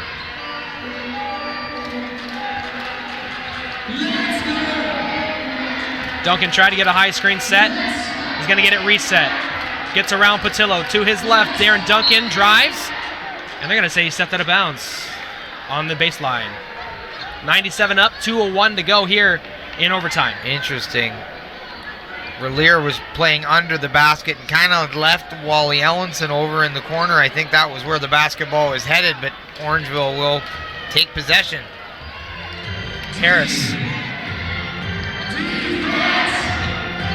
Relier Hollis Jefferson defended by Wally. Nastich sets the screen. Jefferson blocked. Relier Hollis Jefferson gets rejected by Nick Evans on a huge defensive stop by number 44. Duncan directing traffic for the Express. 1:30 to go here. Only 2 points apiece in overtime. Ward! No. Good job on the defensive glass for Orangeville. Harris at the three-point line. Tries to find Corbin. Relier Hollis Jefferson, 12 to shoot. And you got to think Jefferson's going to take over with the scoring here. Although, Nastich for three is off. and he's made that tonight, that shot, so Got to respect it. for sure. Made that three-point attempt twice, to be exact. DJ Thor motivating the crowd. Both teams struggling to score. Under a minute left. Give it up to Warren. No. Ward gets it from his rear end. An offensive rebound. So we're going to have 20 seconds to burn. We're looking for a bucket. Yeah. It's been a dogfight here at the WFCU Center. Duncan at the elbow. Leaves it for one. At the elbow. Rims. No. And now Orangeville will have time.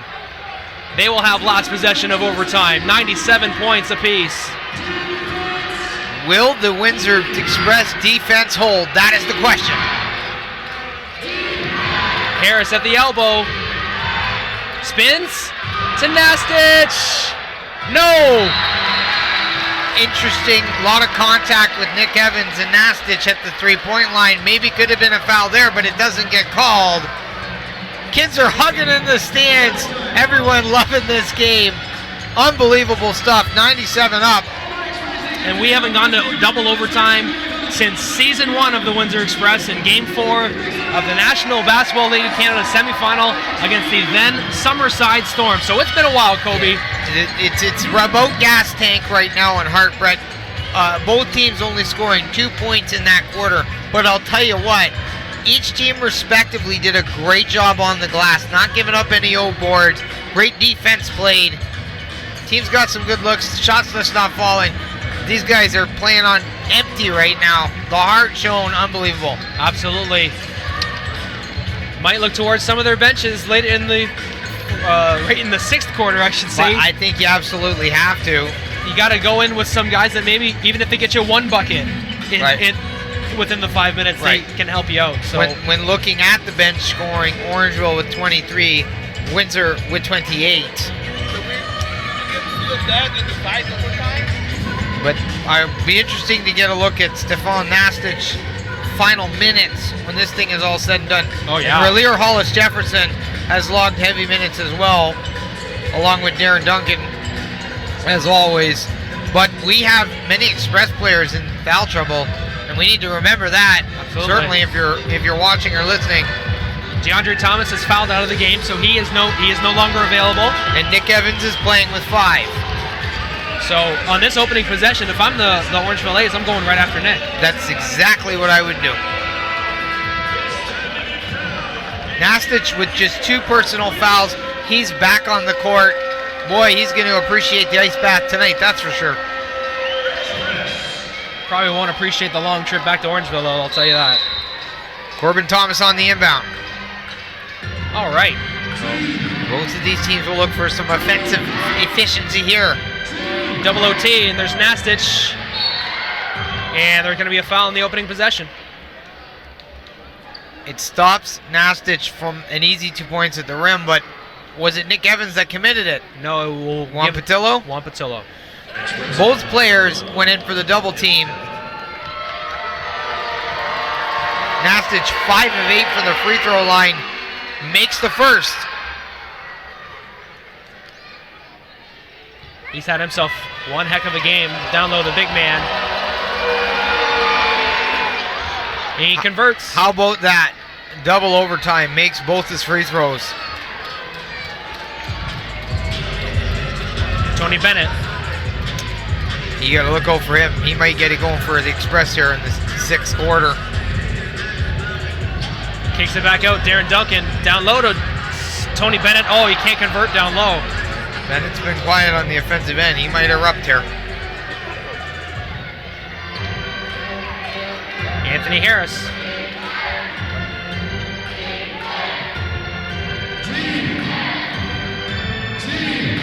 Larry Anderson to Anthony Harris. Harris has played well also. And who Nastich. else? Nastich. Tic-tac-toe to the big man, number 32. After making 2 free throws, converts under the basket, extending the lead to 4. 4 minutes to go here in overtime. Duncan to Tony. Blocked by Nastich. No call. Here come the A's. Harris converts. Yeah. Oh boy. Harris, 9 points, 9 assists, 7 boards on the triple-double alert. He's played great basketball from the guard position, and this 6 frame has been all Orangeville thus far.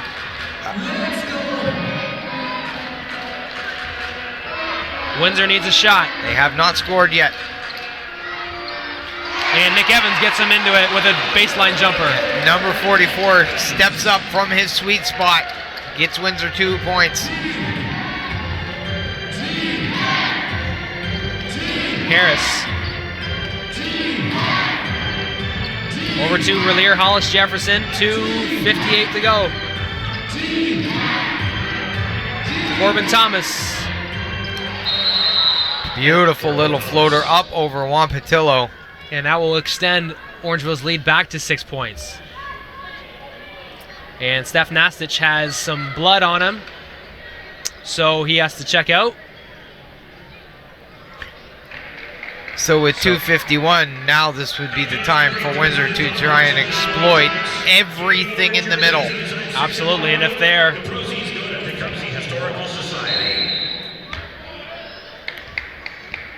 getting him back on the court is going to be an important factor, Absolutely. especially with a slim lead in overtime. Elbow jumper, Nick Evans. Huge. The big man, Nick Evans. You said it after halftime, Brett. He said, I need to be better, and he absolutely has. Harris with his team up 4.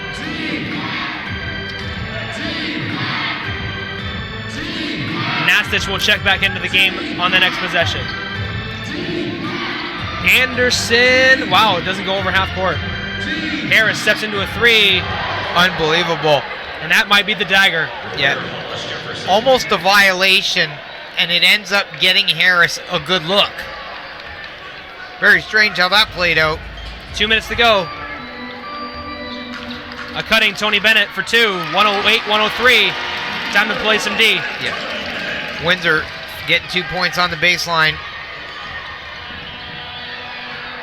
Corbin Thomas misses him tight.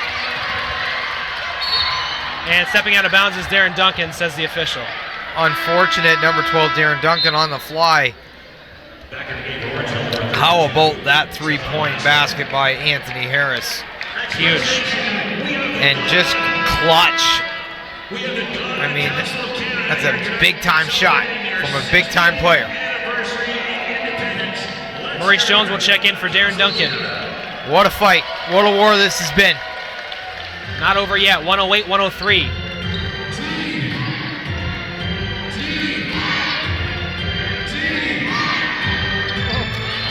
And Nastich leaves it short. And a beautiful defense by Nick Evans.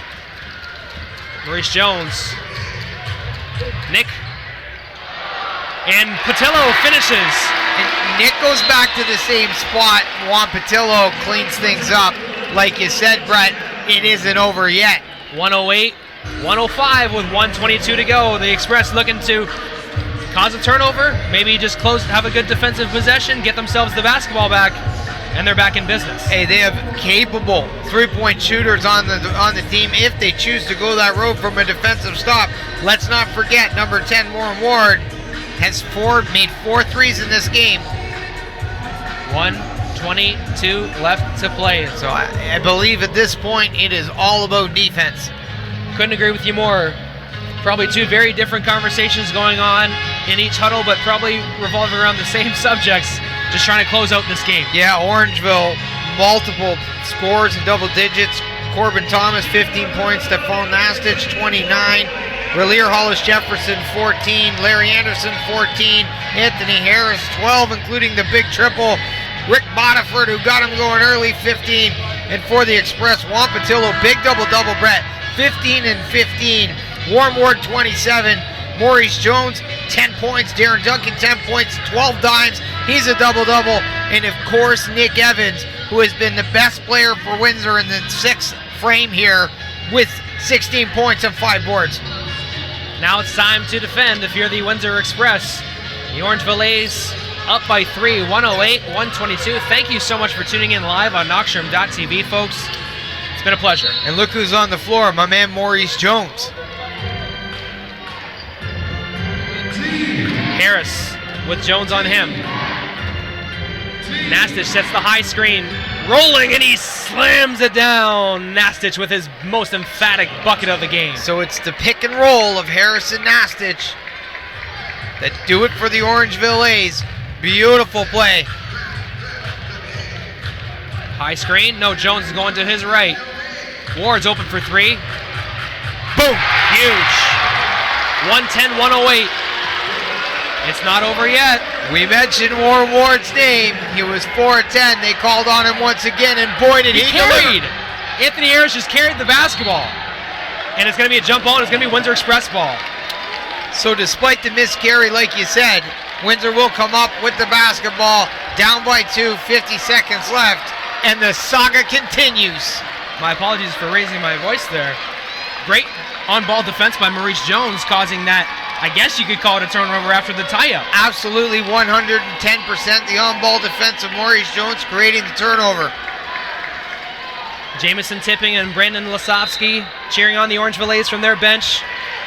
The rest of the WFCU Center holding their breath for their home team. Down by 2, Tony. The 3 ball is off. Anthony Harris. Some differential here between shot and game clock. 13-second difference.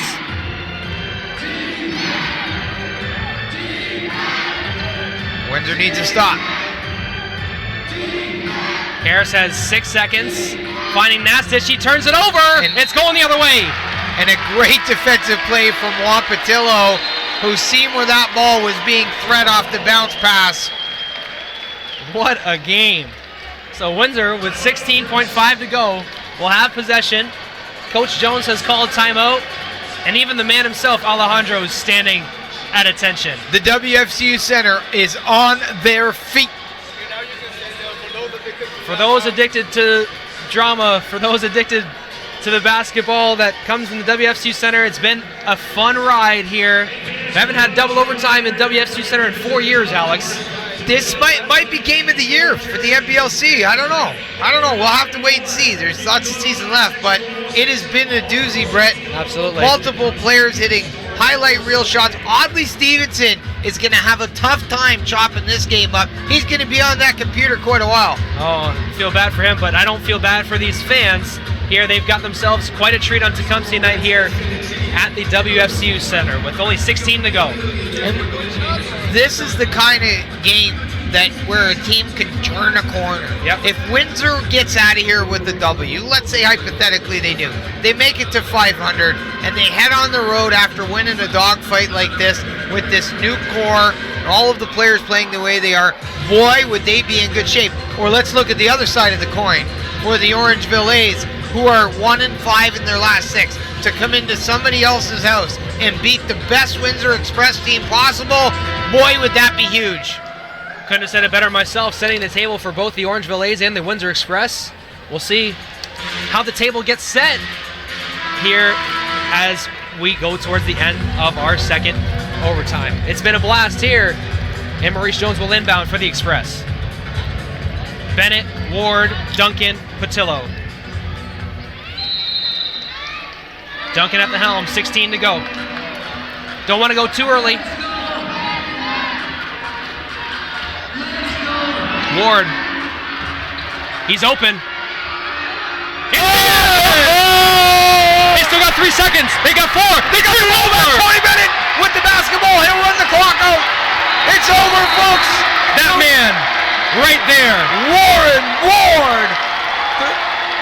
The Express pull off a miracle at the WFCU Center. Unbelievable. Warren Ward with his hands in the air. I'm at a loss right now, my friend. What a fantastic basketball game. The Windsor Express come away 111, 110 in double overtime. Warren Ward 6 of 12 from downtown. When they needed to go back to him for a big three, he converted each and every time. Wow, that's a bad man right there. Warren Ward connects for three. Kobe, while we're getting ourselves set up for our post-game, what are some of our stats and facts from tonight? Well, let's first credit Warren Ward one more time. 30-plus points. Unbelievable. Darren Duncan, 10 points, 8 boards. Juan Patillo, 15 points, 16 rebounds. Maurice Jones, 10 points. And then we got to talk about the Orangeville A's because they had some fantastic moments themselves. Rick Waterford, 15. Anthony Harris, 12, including a big triple down the stretch. I thought Larry Anderson was dynamite tonight. He had 14, but it was Stefan Nastich for the Orangeville A's. That was electric. 31.7 boards. And Corbin Thomas with the big double-double, 15 points, 11 boards. What a fantastic game. In a game like this, Kobe, I like to say there are no losers. We just simply ran out of time. That's it. That's it. A great way for the Windsor Express to head on to their 6-game now road game streak, heading in on Friday night against the Niagara River Lions. And they will do so with supreme confidence. This team peaking right now, playing their best basketball of the season at just the right time. Absolutely. Let's send it back downstairs with Aaron Sanders and Justin Prince for the Knockstrom post-game show. For all of us at Knockstrom.tv, we'd like to thank you for tuning in tonight from the WFC Center in Windsor.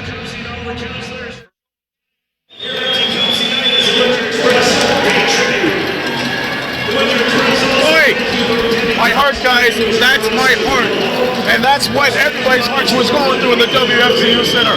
111, 110, double overtime. Give it to the Windsor Express. Knoxville Poskin, JP, Warren Ward, the rest is yours. Yeah, that is a season high from Warren Ward with the game winner included in that one. 33 points on the night. Before tonight, he had a game high of 26 on the season, but he came up big time tonight here for this win, that's for sure. All right, let's relax, relate, and release for a moment. Now, we mentioned before this game was long over that Orangeville and Windsor are coming to overtime. So this is the third game in a row in their meeting that went to overtime. And in twice of those meetings, the Windsor Express capped it off from what looked to be pretty scrappy at the end of the second half. Yeah, this was a very scrappy game down the stretch. Both teams getting in foul trouble down the stretch. Both of them struggling for the free throw line on top of that with all the fouls and the turnovers and the scrappiness on that floor. So right now, overall tonight, scrappy game right to the end, through the overtimes. Overall, I just am running out of air just talking about this game. Running out of air, running out of voice too. It was unbelievable. Orangeville, I mean, it's a heartbreaker for them. As we wrap it up, they lose another one, which means they drop down to fourth place. The Windsor Express break even. And there's an interesting fact to this, folks. The last time the Windsor Express broke even was their home opener right here in Orangeville, 95-94. We thought we were going to have that score, but we didn't. But, you know, if you're Orangeville, I would give the game ball to Anthony Harris. He was a guy that was running it up and tried to go for the game winner, but it wouldn't go for him.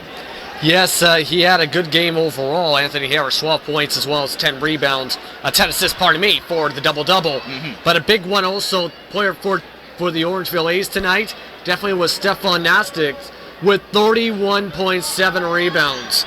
He was just making basket after basket in the paint tonight for Orangeville as well. I would consider him as well for that game ball, but man, oh man, tonight was an entertaining one to watch. Boy, howdy, whoa, baby. And on the Atlantic side, they had another close game too. The Halifax Hurricanes beat the Island Storm 105-100. So you got two for the price of one. Heartbreaking games, or close to getting a heart attack on that one, but boy, howdy. So the Windsor Express, that was their last home game before they go on the road for 6 games in 9 days. They go to Niagara on Friday, followed by Kitchener-Waterloo. They go to East Moncton, St. John, the Island Storm, and then they play on April 1st at Budweiser Gardens at London.